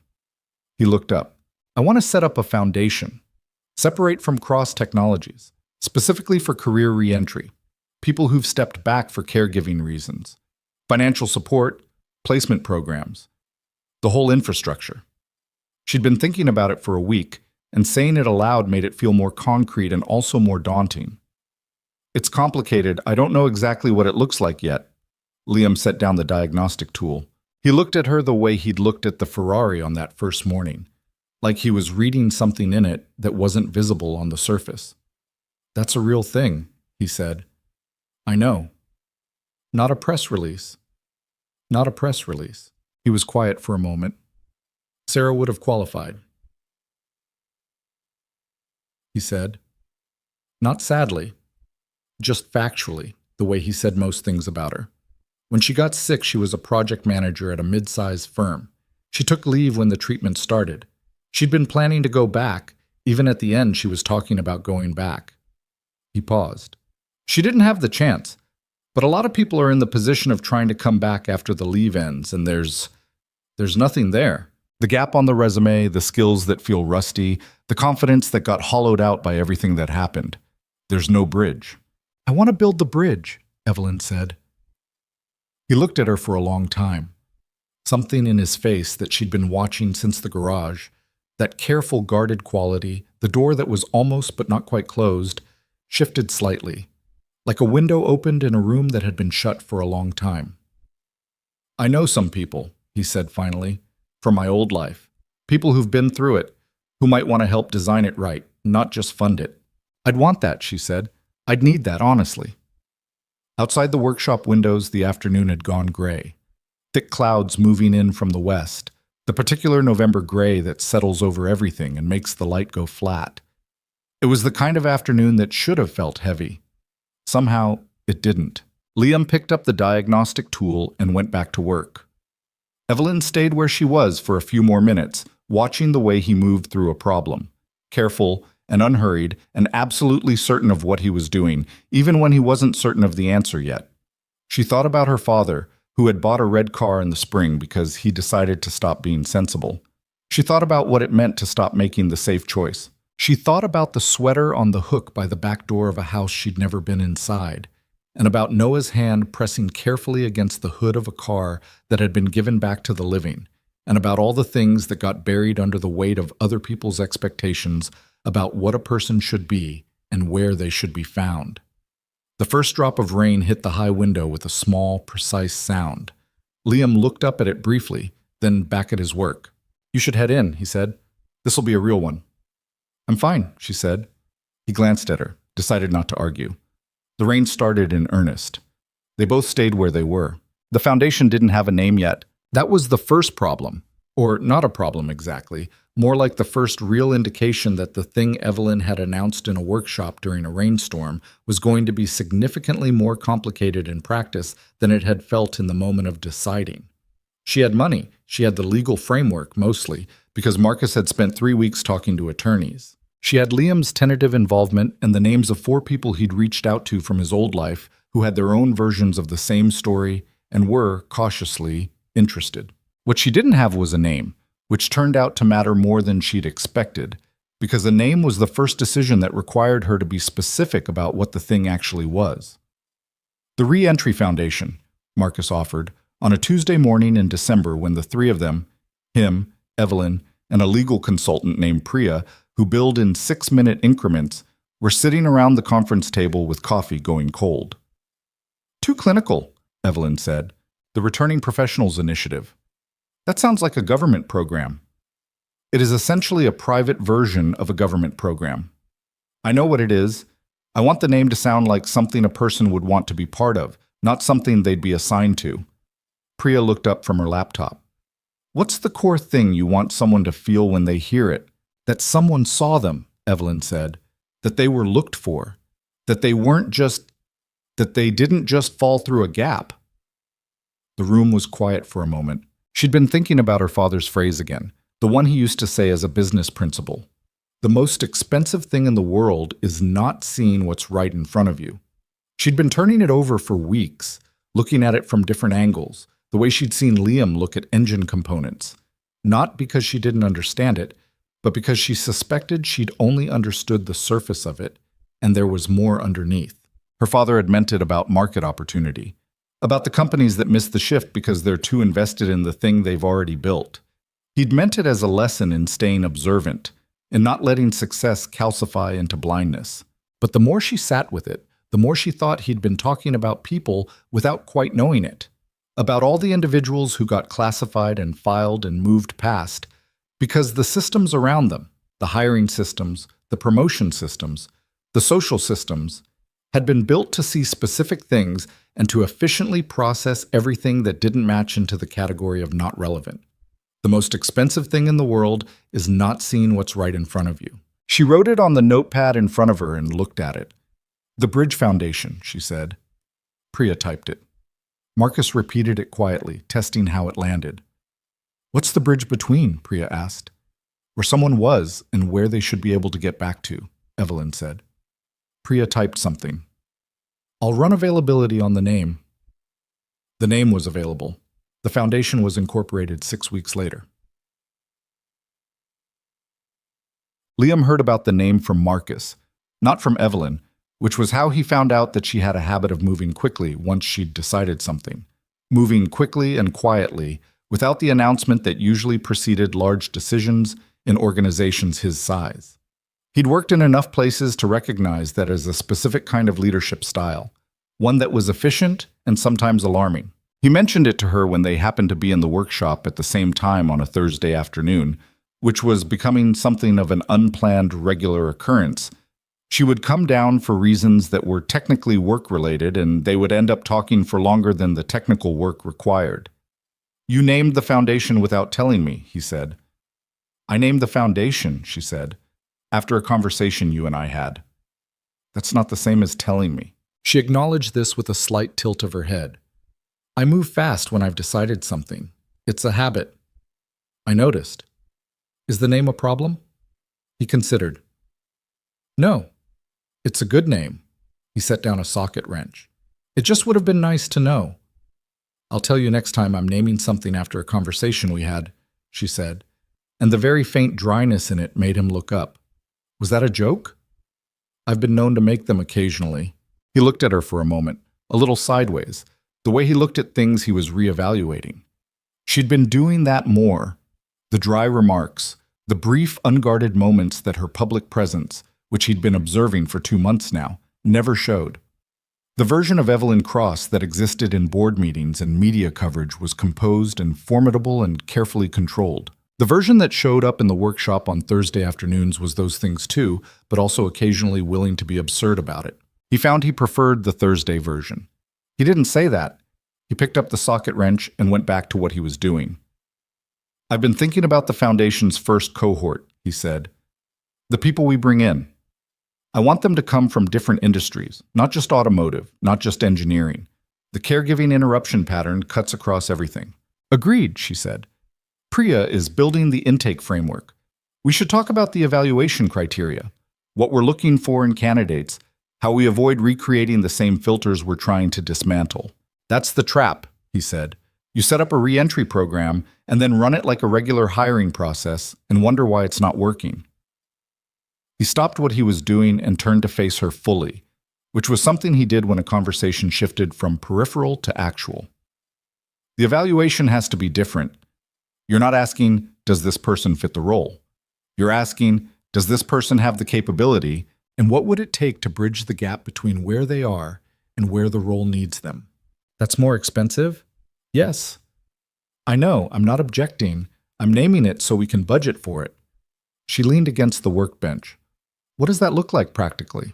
The evaluation. Conversations, not tests. You ask someone what they know, not what they can demonstrate in a standardized format. You ask about the work they did before the interruption, and you ask about what they did during it. Because caregiving teaches things. Managing a medical crisis, making decisions under sustained stress, coordinating systems when everything is breaking at once. He paused. Sarah became an expert in her own treatment. She could read oncology literature by the end and ask her doctors questions they had to actually think about. That's not on a resume, but it's real capability. Evelyn was quiet. She had learned to be quiet when he talked about Sarah.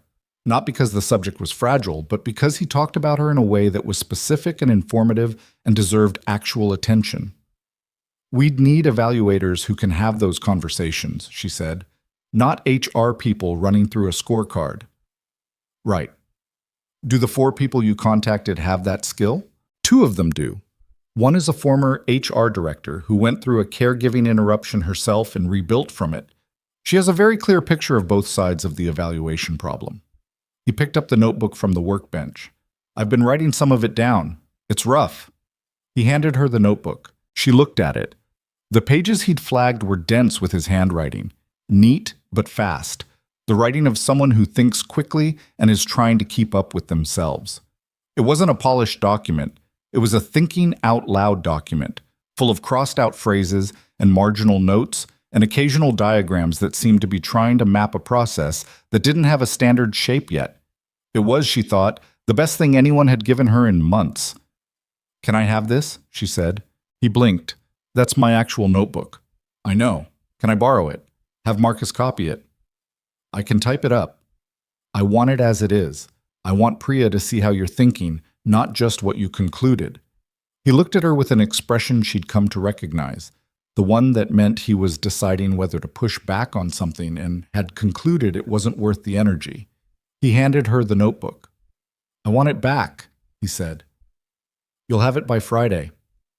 The notebook became the working document for the Foundation's evaluation framework, which became the document that Priya referenced in every subsequent planning meeting, which eventually became, in significantly more formal language and with significantly more legal review, the Bridge Foundation's core methodology. Liam's crossed-out phrases and marginal diagrams got translated into professional language and printed on good paper, but the shape of the thing remained his. He came to the first planning meeting with all 4 of the contacts he'd reached out to. Diana Reeves, the former HR director, a mechanical engineer named Cass who'd taken 4 years off to raise 2 kids after her co-parent was deployed, a software architect named Jerome who'd stepped back after his mother's illness and been quietly filed under not current by an industry that moved fast enough to make 3 years feel like a decade, and a woman named Margot who had been a financial analyst, survived breast cancer at 34, and spent 2 years reconstructing herself professionally with no institutional support whatsoever. They sat around the conference table in Cross Technology's smallest meeting room. Evelyn had chosen it deliberately, the way she'd chosen the back sitting room, and talked for 4 hours with the accumulated energy of people who had been carrying the same frustration for a long time and had finally been given a room in which to put it down. Evelyn mostly listened. She asked questions when something needed clarifying, directed traffic when the conversation got circular, and took notes on a legal pad with the focused attention of someone who understood that the knowledge in this room was not going to be found anywhere in her usual advisory network. Liam watched her work. He'd seen her in board meetings, twice, passing through corridors, catching fragments, and the version of her that ran those rooms was precise and dominant, the kind of presence that organized other people without appearing to try. This was different. In this room she was receiving, not directing. And she was good at it, genuinely, not performatively attentive. the kind of listening that fed back into the conversation in real time. At the end of the 4 hours, Margot, who was the most direct of the group by some distance, looked at Evelyn and said, "You're not doing this for the press." It wasn't a question. "No," Evelyn said. "What are you doing it for?" The room went slightly quiet. Diana glanced at Liam. Liam looked at the table. "I spent $4.5 million, Evelyn said carefully, paying experts who didn't solve a problem. And then a man I'd been walking past for 8 months solved it in 2 days. And I had to ask myself how many other things I'd been walking past." She paused. "The honest answer is, I don't know. And I don't know how to find out except to build something that starts looking." Margot held her gaze for a moment. Then she nodded once, a short, conclusive nod, and said, "Okay, then let's build it right." Christmas came and went. Evelyn spent it with her aunt in Connecticut, which she did every year with the same mixture of genuine affection and mild claustrophobia that adult family holidays usually produced. She thought about the estate a lot, which was new. In previous years, she'd spent the week thinking about the first quarter. She texted Liam once on Christmas morning, which she told herself was a professional courtesy. The foundation planning was in an active phase, and there were documents waiting for his review. The text said, "Hope you and Noah have a good day." He replied 20 minutes later, "He got a dinosaur kit you build yourself. We've been at it since 6 a.m. He's happier than I've seen him in months. Hope yours is good." She read it twice on the couch in her aunt's living room with the television on, and her aunt in the kitchen doing something complicated with the leftovers. And she had a feeling she'd been having with increasing frequency over the past month, a sort of warmth that she kept trying to classify as something professional and kept failing. She put the phone down and watched the television, which wasn't helping, and thought about the fact that she had not thought about a person this consistently and without professional justification since she was 24 years old. That was inconvenient. She picked up the phone and replied, "Good, save some of the dinosaur pieces for me." She sent it before she could think about whether it was the right thing to send. Then she put the phone face down on the cushion and went to see if her aunt needed help in the kitchen. His reply came an hour later. He says you can have the pterodactyl. January brought the Foundation's first public announcement, which generated a second wave of media coverage that was somewhat different in character from the first, less focused on the Ferrari story, more focused on the initiative itself, which attracted the attention of people in HR, workforce development, and the specific corner of the internet occupied by people who had experienced exactly what the Foundation was designed to address. The comment sections of the coverage pieces were, for once, not the worst place on the internet. They were full of people with the particular combination of pain and relief that comes from seeing your specific private experience named accurately in public. "This is me. This happened to my sister. I took 3 years off when my dad was dying, and I've been trying to get back for 2 years, and nobody will look at my application." Liam read the comments at Evelyn's suggestion, which she made because she thought it was important for the people building the program to be reminded regularly of the scale of the problem. He sat at his kitchen table after Noah was in bed and read for an hour, and then closed his laptop and sat in the dark for a while. He called Evelyn. It was 9:30 at night. She answered immediately. "I know," she said, before he could speak. "Yeah," he said. They were quiet on the phone for a moment, which was a thing that had started happening, the comfortable silence of people who had spent enough time in each other's company that they didn't feel the need to fill every gap.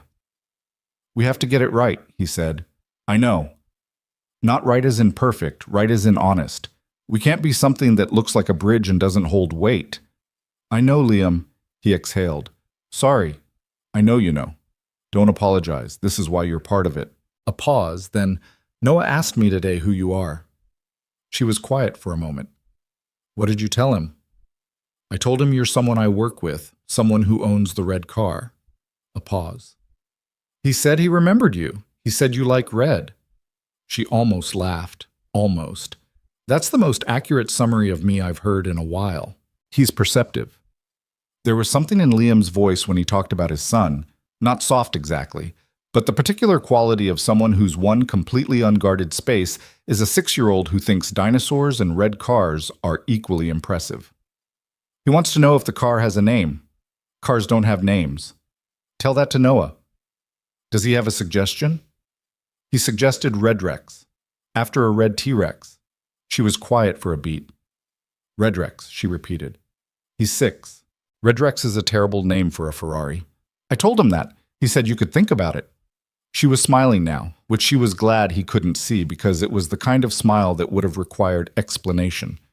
Tell him I'll consider it. He'll hold you to that. Good, she said. He should.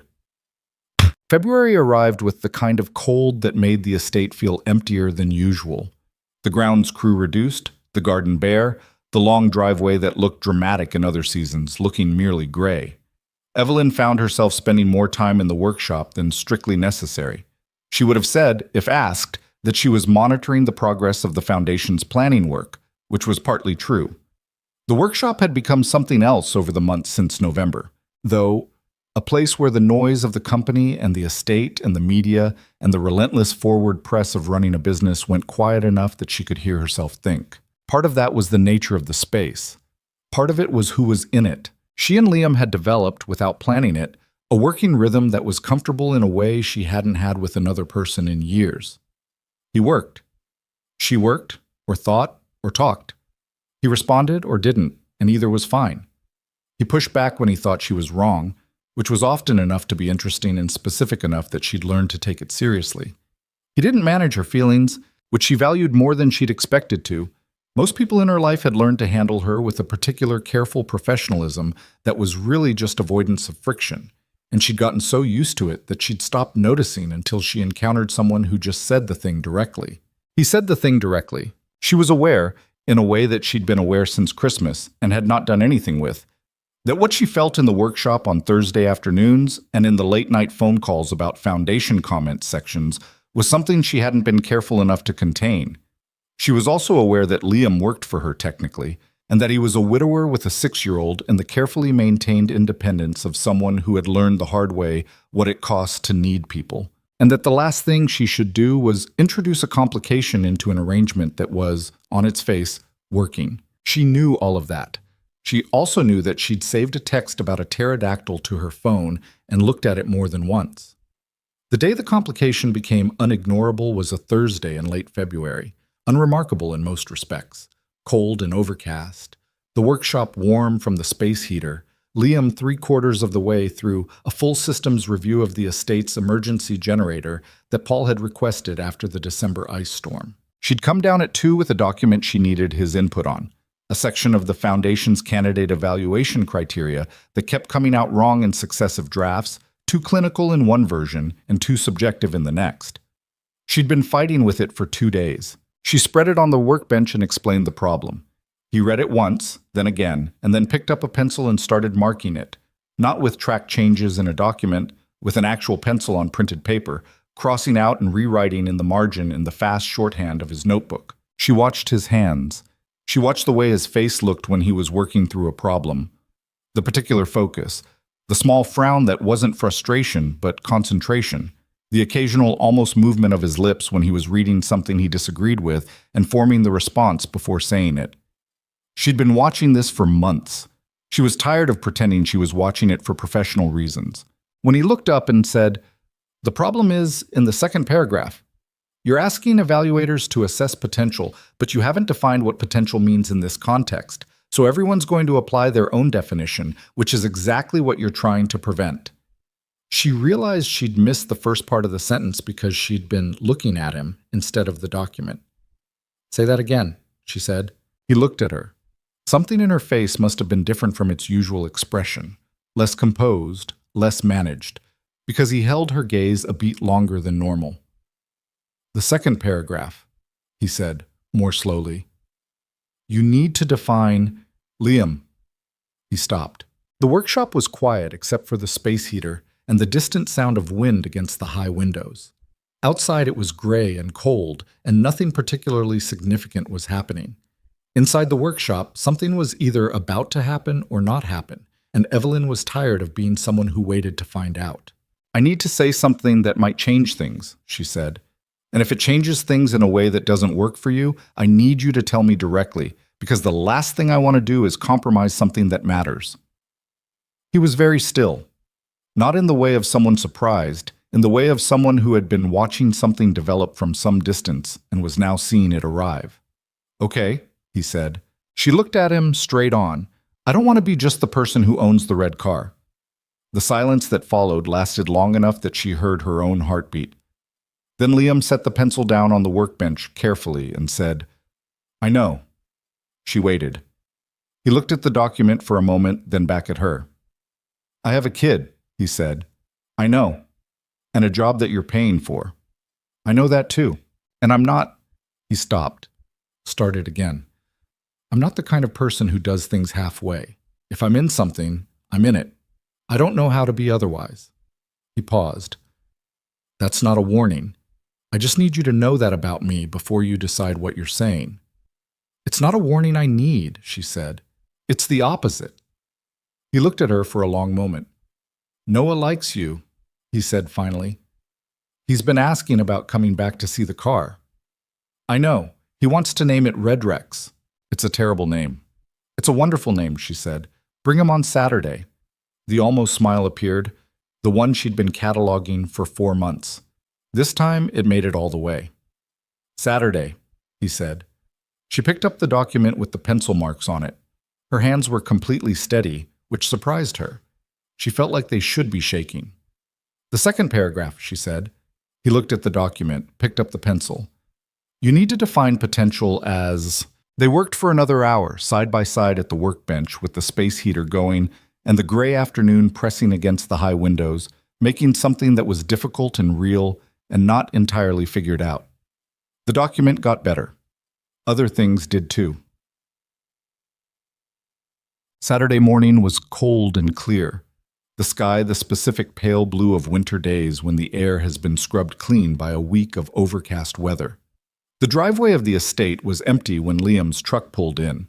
Just Evelyn standing near the garage entrance in a coat that was not really warm enough for the temperature, because she'd come outside before she'd finished getting ready and had not gone back in. Noah got out of the truck before it had fully stopped, which appeared to be something of a habit, based on Liam's resigned expression as he put it in park.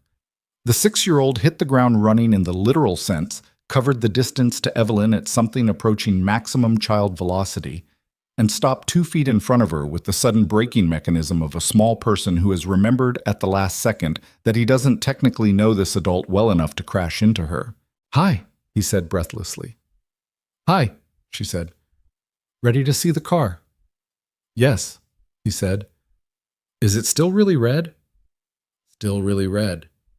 He looked past her at the garage. Then he looked back at her with an expression of deep and practical concern. "Did you think about the name?" "I thought about it very seriously." "And?"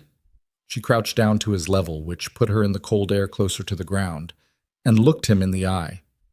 "I think Red Rex is an excellent name for a Ferrari." Noah's face broke open into the complete, unfiltered grin of a child receiving exactly the answer he wanted. He turned immediately to his father, who had arrived beside them with the patient walk of a man who has learned not to rush a 6-year-old. "She said yes," Noah announced. "I heard," Liam said. He looked at Evelyn over Noah's head with an expression that was warm and a little helpless and completely unguarded, and she understood that this was the version of him that very few people ever saw. Not the controlled professional competence, not the careful self-sufficiency, but the man underneath all of it who loved his kid and missed his wife and had kept going anyway, one day at a time. Until one November morning he'd walked into a garage and been asked an impossible question and said, simply, "Maybe." She stood back up. "Come on," she said. "Let's go start her up." Noah grabbed her hand. She wasn't expecting it. The small, cold fingers finding hers without hesitation. The natural trust of a child who had decided she was someone safe to hold on to. She looked down at him, and he wasn't looking at her. He was looking at the garage with his whole body angled toward it, already there in his mind, and his hand in hers was just the mechanism of getting there. She held on. They walked to the garage, the 3 of them, in the winter light. Noah named the Ferrari on a Saturday morning in February, and by Monday the name had spread through the estate staff the way small, warm things spread through close communities. Not with any announcement, just by the natural movement of a story that people wanted to carry. Derek, who had quietly revised his opinion of Liam Carter sometime around the third week of the new consulting arrangement and had never directly acknowledged the revision, but expressed it through the specific loyalty of a man who shows up to help without being asked, told the grounds crew. Paul told the building staff. Someone told the catering team. By Wednesday, 2 separate maintenance workers had referred to the Ferrari as Red Rex in Evelyn's presence without apparent irony, and she had not corrected either of them. Liam found this funnier than he let on. "You understand," he said, on a Thursday afternoon in the workshop, "that you've just let a 6-year-old name a $500,000 car after a dinosaur." "Red Rex is an excellent name," Evelyn said, without looking up from the laptop she'd brought down. "It sounds like a pharmaceutical." "Many excellent things sound like pharmaceuticals." She turned the laptop toward him. "Foundation intake form, 3rd draft. Tell me what's still wrong with it." He took the laptop and read. And that was that, because they had learned not to let the personal and the professional get so separate that moving between them became a production. They existed in the same space now, the work and the other thing. And most of the time that worked well enough. Sometimes it was complicated. Both of them were people who had organized their lives around managing complexity. So complicated was something they could handle. What neither of them had fully planned for was how much the other one's complications would become their own.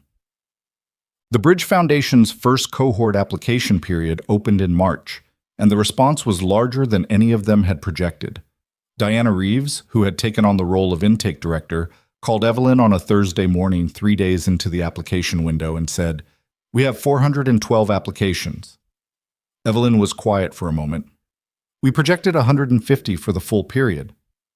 "I know what we projected. How many staff do we have to review them?" 6 reviewers plus the 4 of us from the core group." Diana paused. "We need more people." The scramble that followed was not elegant. Evelyn pulled 3 people from Cross Technology's HR team for temporary secondment, which required conversations with their managers that ranged from straightforward to not, and called in a favor from a workforce nonprofit she'd donated to the previous year for 2 additional volunteer reviewers. Priya extended her contract. Liam took on a larger review role than originally planned, which meant rearranging his schedule in ways that required some negotiation with Mrs. Galloway next door about the frequency of afternoon pickups. Mrs. Galloway, a 68-year-old woman who had been watching Noah on and off for 2 years and had strong opinions about most things, told Liam she didn't mind, and also that it was about time he had something to be busy about again, which he relayed to Evelyn with the flat expression of a man who has learned that his elderly neighbor is going to say what she thinks, regardless of whether it's been solicited. "She's not wrong," Evelyn said. "She's never wrong," he said, which is exhausting.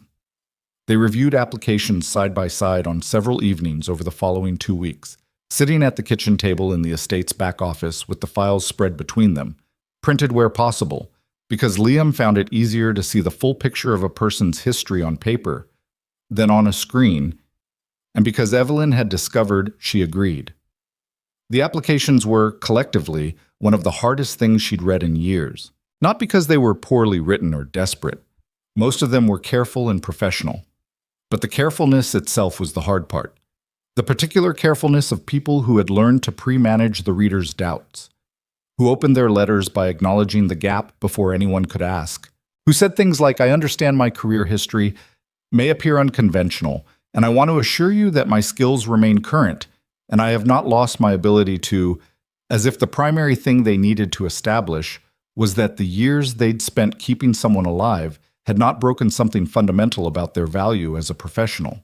Evelyn read those phrases and thought about Liam, who had stripped his resume and disappeared himself in job applications, who had accepted a maintenance position with 4 engineering patents because the alternative required the world to look at him carefully, and the world had other things to do. She thought about 412 people who had written careful letters. She thought about how many more hadn't applied at all.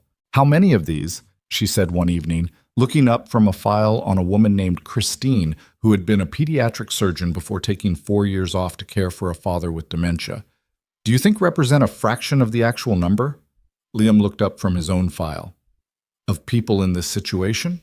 Of people who could apply and didn't, who don't know about this or don't believe anything would come of it, or have tried so many times through regular channels that they've stopped trying." He put the file down. "I don't know how to estimate that." "Neither do I. She looked at the pile of applications between them. But it's not a small fraction. No, he said. It's not. They kept reading. The first cohort was announced in April. 32 people selected from 467 final applications. The number had kept climbing through the windows last week. The selection process had taken longer than planned and had generated more internal disagreement than Evelyn had expected, which she took as a sign that it was working correctly.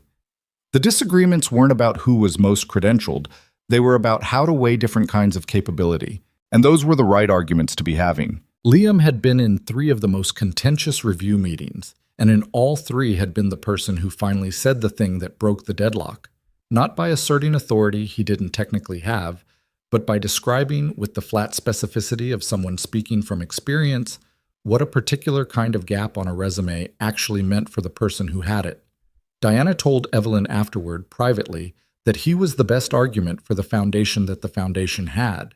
He's not an argument, Evelyn said.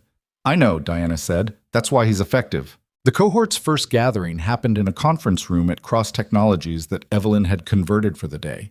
Not a typical corporate meeting space, but something warmer. Chairs arranged in a rough circle. No formal presentation set up. Windows open to the April air. She had thought carefully about what this first meeting should feel like and had consulted Liam, who had said, not like a program, like a room where people are expected to be competent. She stood at the front of the room when the 32 people filed in, different ages, different industries, different reasons for being there, and said, without preamble, I'm not going to tell you what this program is going to do for you. I'm going to tell you what we think you already have, and then I'm going to ask you to tell us what you need to get back to using it. She looked around the room. 32 people looking back. Some guarded, some cautious, some with the very specific expression of people who had been told to hope before and were not sure they could afford to do it again. We know you're here because something interrupted your career, she said.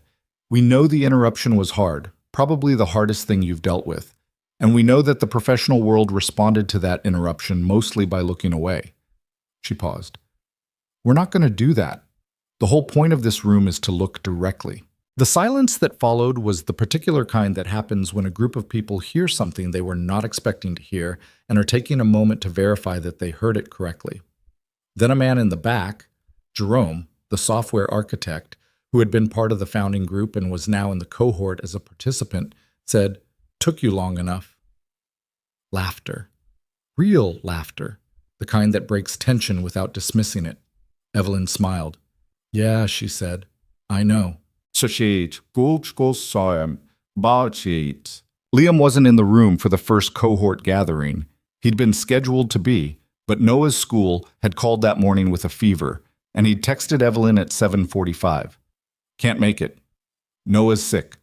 Diana can cover the intro. She'd texted back, take care of him. Diana has it. He'd replied, save me the summary. He got the summary that evening at 9, after Noah had been settled with a lower temperature and a full stomach, and the crime-solving dog playing at low volume in his bedroom.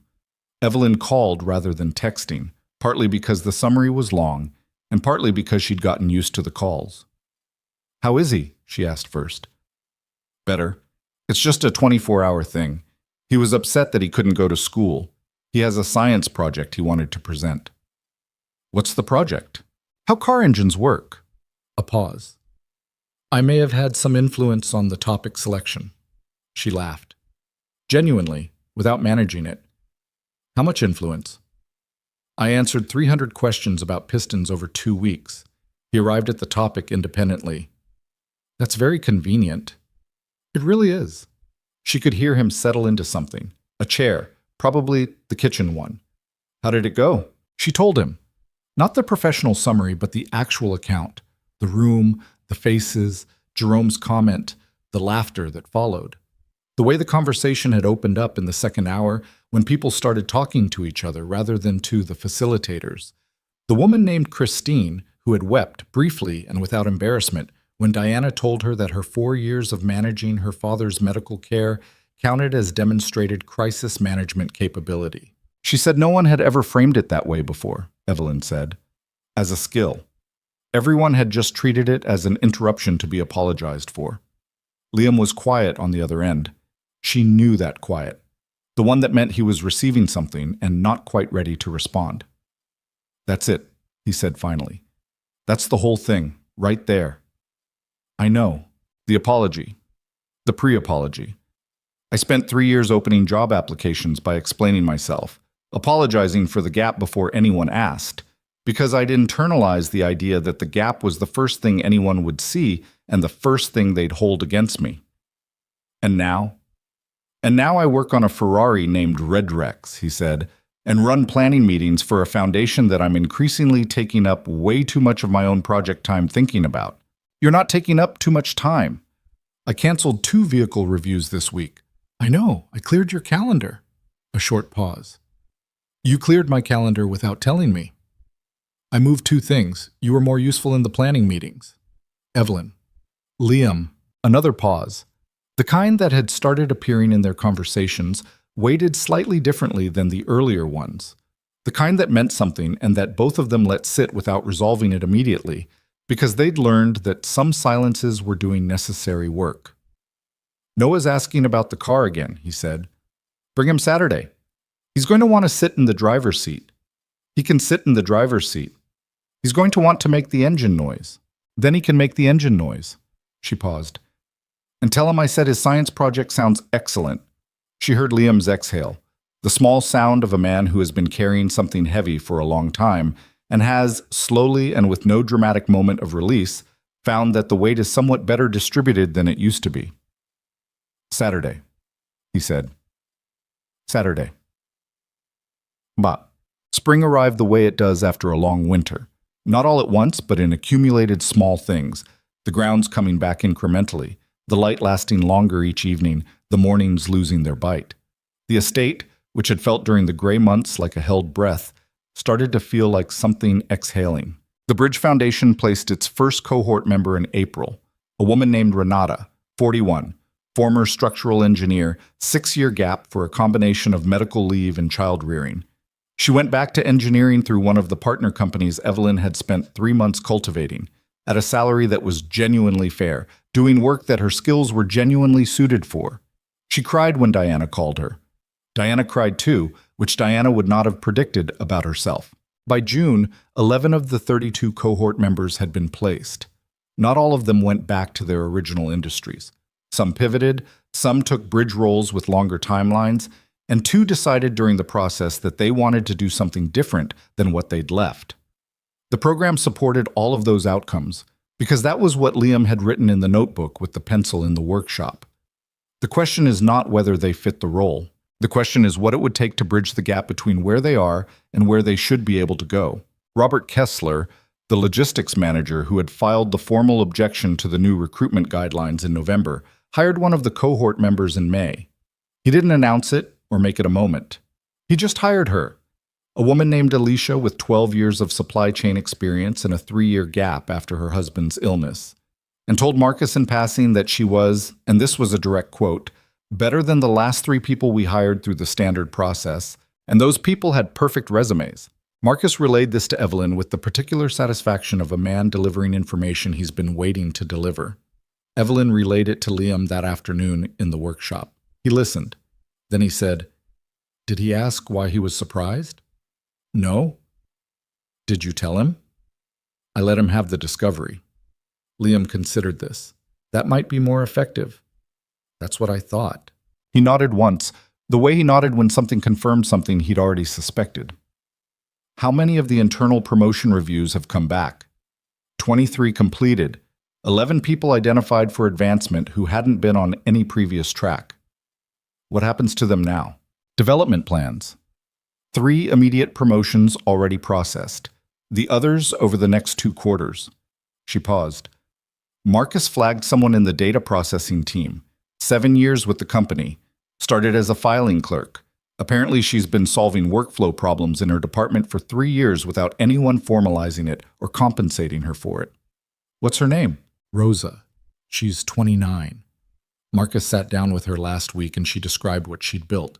Not in technical language, because no one had ever given her that language. But the thing she described was a sophisticated process optimization system. Basically, just assembled from common sense and practical need rather than formal training. Liam set down what he was working on. What are you doing about her? We've enrolled her in a part-time systems design program. Cross Technologies is paying for it. She stays in her current role with a title and salary adjustment while she completes the qualification. 18 months, and then we evaluate for a proper systems role. He was quiet for a moment. She's been there 7 years and nobody looked. Nobody looked, Evelyn said. He picked up the tool again. Worked in silence for a moment. My father-in-law told me once, he said, that the hardest part about Sarah dying was that the world just kept moving. He said it felt like a crime, that something so enormous could happen, and the traffic on the highway kept going, and the grocery stores kept being open, and nobody stopped. He paused. That's kind of what it's like on the other side of this. You step out of the normal track for whatever reason, and you expect the world to notice. And it doesn't. The traffic keeps going, and by the time you're ready to get back on the highway, you've been invisible so long you've almost started to believe it. Evelyn looked at him. He wasn't looking at her. He was looking at the thing he was working on, but the words were sitting in the workshop air between them with the weight of things said directly from some interior place. You're not invisible, she said. He glanced up briefly. I know, he said. Now, Shaktiyan.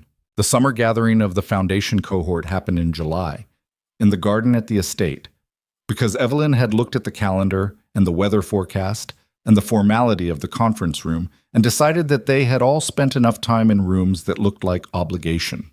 It was not elegant. The catering was simple. The seating was whatever people found.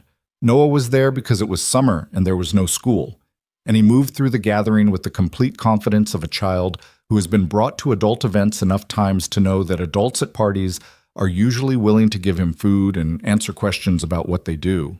He explained the concept of Redrex to at least 4 people who hadn't heard the story. By the third explanation, the story had accumulated some embellishment. The car had apparently also been broken by a dragon at some point, and Liam had fixed it using skills taught to him by a very old mechanic who may or may not have been a wizard. Liam, when this version reached him via Jerome, appeared pained in the way of a father who has created a folklore problem for himself. I never said anything about a wizard, he said to Evelyn. You fixed an unfixable car with a flashlight and a magnifying glass, she said. That's close enough. I'm going to have to tell him to stop. You're not going to stop him. He looked across the garden to where Noah was now demonstrating the size of a fictional dragon to a very entertained Christine, who had started her bridge placement the previous month, and was standing in the July garden looking like a person who had come back from somewhere far away. No, he said. Probably not. The afternoon extended into early evening, the way summer gatherings do, no one particularly wanting to be the first to leave. Diana gave a short, unspeech-like speech that was mainly an accounting of the cohort's progress, precise and warm in the way that she was precise and warm about everything. Margot said, with her characteristic directness, that the program was good but not good enough yet, and here were 3 specific things that needed fixing, which generated the best conversation of the evening because everyone immediately had opinions. Liam listened and contributed and pushed back on one of Margot's 3 things and agreed with the other 2, and watched his son chase Cass's kid around the garden, and at one point caught Evelyn's eye across the crowd and held it for just a second. A small, private thing that meant nothing to anyone watching and meant something specific to both of them. Near the end of the evening, when the light had gone the particular gold of July at 7 o'clock, and most people were in the slow, warm process of saying goodbyes, Evelyn's phone rang with a number she didn't immediately recognize. She almost didn't answer it. Then she saw the area code and stepped away from the group. Ms. Cross? The voice was young, a little uncertain. A researcher. She'd spoken to him once, months ago, about the original Ferrari story for a piece he was writing for an engineering journal. I'm sorry to call in the evening. I know this isn't the best time. It's fine, she said. What is it? I'm finishing the piece. The longer one, about the diagnostic blind spot issue. The technical analysis of why modern diagnostic systems failed to catch the Ferrari's fault. I wanted to check a quote with you before publication. Go ahead. You said, when we spoke in December, I have it here, the equipment was looking for what it was programmed to find. Liam looked for what was actually there. That's not a story about a person being smarter than a machine. It's a story about what you lose when you stop doing the patient, imperfect, irreplaceable work of actually paying attention. He paused. Is that accurate? Is that something you want attributed? She looked out across the garden. Liam was crouched down to Noah's level, talking to him about something. She couldn't hear it at this distance, but Noah's hands were moving the way they moved when he was describing something large and implausible, and Liam's expression was the patient, helpless one. Yes, she said. That's accurate. You can attribute it. She hung up, stood in the evening air for a moment. The most expensive thing in the world is not seeing what's right in front of you. She had a better understanding of it now, not the business principle. She'd understood that part for years, the human part, the specific cost of the habit of looking past people, the way it compounded quietly, the way entire lives got filed under the wrong category and stayed there because no one took the time to check. She walked back across the garden. Autumn brought with it the kind of milestone that doesn't announce itself. You only recognize it in retrospect when you're looking back from somewhere and notice that a specific thing has quietly become normal. Liam kept a jacket on the hook by the back door of his house. Not Sarah's sweater. That was still there, and he'd stopped thinking about doing anything with it. His jacket, the one he wore for estate work, which was most days now. The two things hung on the hooks side by side, which Noah had noticed and commented on once. That's Dad's, and that was Mom's, with the matter-of-fact informational tone of a 7-year-old organizing the facts of his world. And Liam had said, yes, that's right, and they'd both moved on. Evelyn had been inside that house by then. More than once. She'd eaten dinner at that kitchen table where Liam had sat in the dark reading Foundation comment sections, and she'd heard Noah's detailed theories about why pterodactyls were probably better than regular dragons, and she'd learned that Liam made genuinely excellent coffee, but could not, by any objective measure, cook pasta without it becoming something other than pasta. You have to salt the water, she said, on a Tuesday evening in October when she'd stayed too long at the estate and he'd offered to feed her, and she'd found herself standing in his kitchen watching this unfold. I did salt it. When? I put the salt in when I added the pasta. You have to salt it before, when it's boiling. He looked at the pot. That's not obvious. It says it on every recipe for pasta that has ever been written. I don't use recipes. I can tell. He looked at her with the expression that had started showing up regularly, the one that was exasperated and fond in equal measure, which she had decided was her favorite expression on another person in recent memory. If you're so good at it, I'm excellent at it, she said, and moved him aside with a hand on his arm and added a significant amount of salt to the boiling water. Noah, who had been setting the table with the focused importance of someone given a real task, looked up and said, Dad puts too much butter in it, too. I do not, Liam said. You do, Noah said. It's fine. I like butter. Evelyn glanced at Liam. He had the very specific look of a man who has been gently exposed by his own child and is deciding how to proceed with dignity. The butter is appropriate, he said. The butter is negotiable, she said. Dad said the butter is the best part, Noah said helpfully. Your dad is wrong about the butter and right about the salt. Noah absorbed this. Is that good, being right about one thing? It depends on the day, she said. Liam looked at her, and she looked back, and Noah watched both of them with the clear-eyed perception of a child who is tracking something he doesn't entirely have words for yet, but will. They ate the pasta, which was better, though Liam would not fully concede the salt point until 2 weeks later when he tried it himself, and the difference was obvious enough that not conceding would have required active dishonesty. Fine, he said, at his own kitchen table with Noah at school, and Evelyn across from him with her laptop and a mug of his genuinely excellent coffee. You were right about the salt. I know. You don't have to look that satisfied. I'm not going to apologize for being correct. I wasn't asking you to. He was almost smiling. I was asking you to be slightly less correct about it. That's not something I'm capable of. I noticed. He opened his own laptop. Foundation quarterly report needs to be done by Friday. Diana says the placement numbers are good. I know, I talked to her this morning. She also said the next cohort application period should open with a larger initial intake capacity. She thinks we'll get 600 applications. I know that too. He looked up. Did you already plan for it? I've been planning for it for 6 weeks. He looked at her for a moment. You move fast when you've decided something. I told you that in November of last year. Yes. He shook his head, the small, resigned one, and went back to his laptop, typed for a moment. Then, without looking up, Noah asked me last week if you were going to be around for a long time. She was quiet. What did you tell him? I told him I hoped so. He still wasn't looking up. He said good. He said he'd explained the whole story to his class, and now they all wanted to see the red car too. He told his class about the car? He told his class about the car, the foundation, you, and me, and then apparently did a fairly detailed explanation of how the electrical fault worked, which he illustrated with a diagram. Liam paused. His teacher emailed me. She said he seems to have a genuine aptitude for explaining complex technical concepts to non-technical audiences. Evelyn looked at this man, this 33-year-old with the worn notebook and the excellent coffee and the pasta problem and the dead wife's sweater still on the hook, who had walked into her garage on a random November morning with an old toolbox and a willingness to look at something everyone else had given up on, and felt the thing she'd stopped trying to classify because it didn't need a classification. It just needed to be true. He gets that from you, she said. He's 7. I know how old he is. Liam finally looked up. His expression was the unguarded one, the one for the workshop and the late phone calls and the kitchen table, the version that didn't exist in professional contexts or public ones. He said one other thing, he said. What? He said you should come to his science presentation in the spring.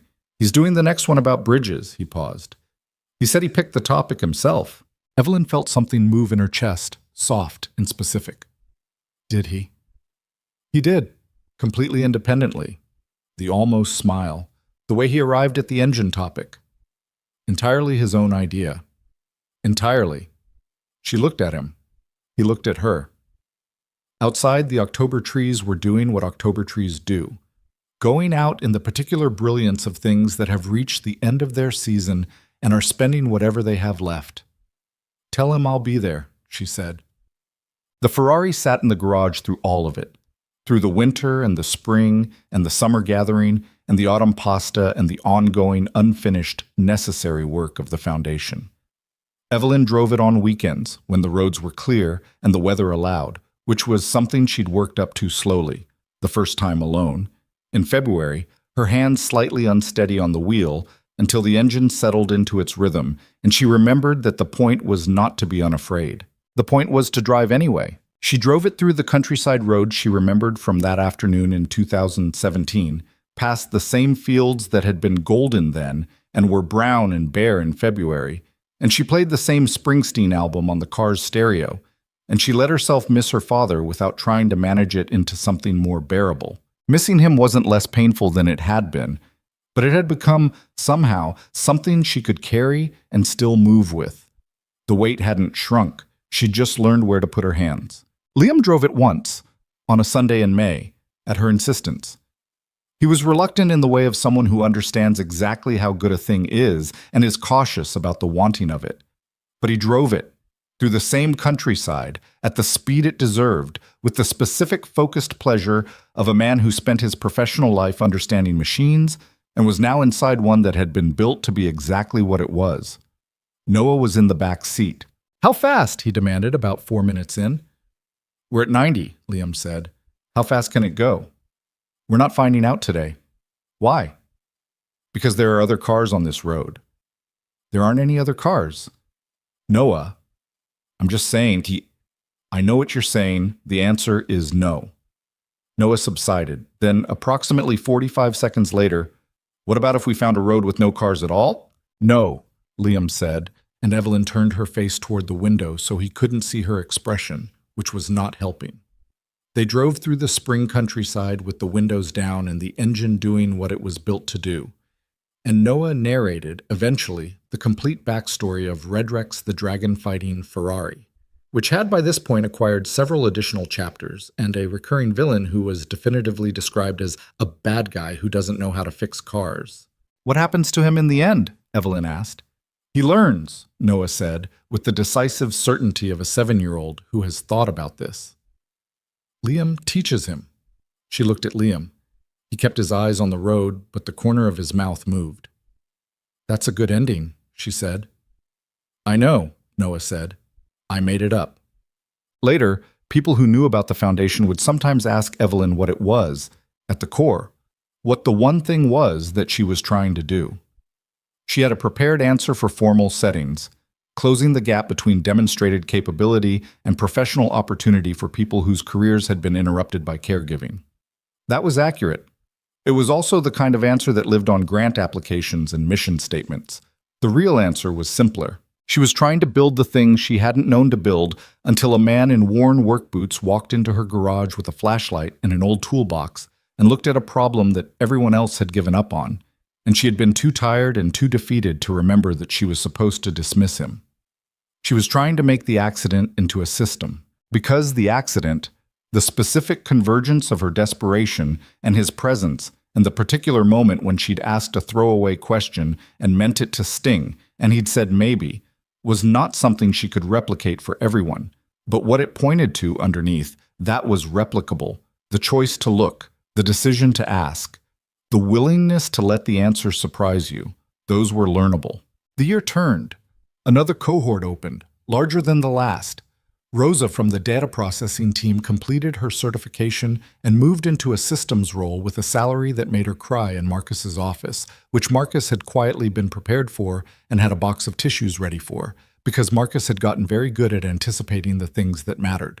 Derek, who had watched Liam Carter work in a garage and expected failure and gotten something entirely different, started mentoring a younger grounds worker who had mentioned one afternoon that he'd been taking an online course in mechanical systems because he wanted to do something different. Eventually, maybe. Derek told him about the Bridge Foundation's employee development track. The younger worker applied. He was the fourth internal candidate accepted. Robert Kessler, who had filed a formal objection and been quietly and permanently proven wrong, said nothing publicly and worked diligently with Alicia, who had been hired through the new recruitment guidelines and had, within 6 months, redesigned a logistics process that reduced the division's operational errors by a measurable percentage. He said nothing about what this had changed in how he thought. Evelyn didn't need him to say it. The actions were the thing. Mrs. Galloway next door, who had her own opinions about everything, told Liam in November, 1 year after the Ferrari had started again, 1 year after a question in an empty garage had sent everything in a new direction, that Noah was turning into an excellent kid, and that Liam should stop acting like he was doing something remarkable by raising him well, because it wasn't remarkable.